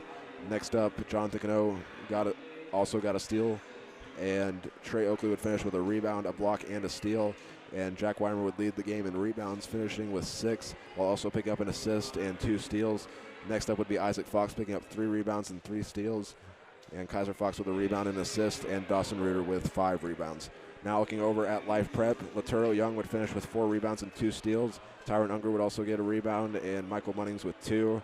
Carlos Dawkins would finish with a rebound and 2 steals, and Marcian Pickstock would pick up 5 boards and 2 assists, and Arthur Vadira would get 6 rebounds and a steal. Detriman Russell got a rebound and 2 assists and 2 steals, and Piotr Lukzak would finish with 8 rebounds, a block, and an assist. And now we'll take a look over at the team stats for both teams, starting with Hayes High, finishing 10 for 36 from the field, going 6 for 20 from three-point range, and 8 for 11 at the free throw line. Altogether, Hayes High had 16 rebounds, 5 in the first half, 11 in the second half, and picked up 4 assists in the contest while getting 8 steals and a block. And for Live Prep, they went 17 for 39 from the field, going 7 for 20 from three-point range, and 3 for 7 from the free throw line. And they picked up a total of 28 rebounds, 13 in the first half and 15 in the second half, and picked up 5 assists, 7 steals, and a block. So that'll do it for our post-game stats. When we come back, we'll have a couple final scores, and then our closing for tonight's broadcast. This is Hayes High Basketball on the Tribe Broadcasting Network. Back here at Hayes High School on the post-game show as Hayes High falls 44-36 to the Life Prep Fire. We will now take a look at some of our final scores from around the state, starting with girls shootout games. Olathe West defeated Millwood by a score of 63-47 to secure a spot in the championship game against Hayes High. And we mentioned TMP defeated Newton to advance to the fifth place game, that is. And Garden City defeated Fairview, Colorado 49-36 in the Coronado tip-off tournament. And we'll now take a look at the boys' final scores, starting off with TMP and Newton. Newton would jump out to an early lead and then wouldn't look back, winning by a score of 62-45. And now we'll take a look at Liberal versus Ulysses. Liberal won that contest 84-54. And finally, Lakewood, Colorado defeated Garden City in the Cougar tip-off by a score of 48-47. We do actually have one more girls score, and that is the Liberal Ulysses game with the Liberal Redskins girls team winning by a score of 54-16. So that'll do it for tonight's broadcast, and tomorrow it will be in the girls division, Hayes High versus Olathe West here at Hayes High at 5 o'clock. And for the boys, they will be at Hayes High at 3:15. So Hayes High boys fall to 1-1. Girls improve to 2-0. That's going to do it for tonight's broadcast. We want to thank you all for listening from all of us here at the Tribe Broadcasting Network. I'm Hank Corsair, and this has been Hayes High Basketball on the Tribe Broadcasting Network. We will see you all next time.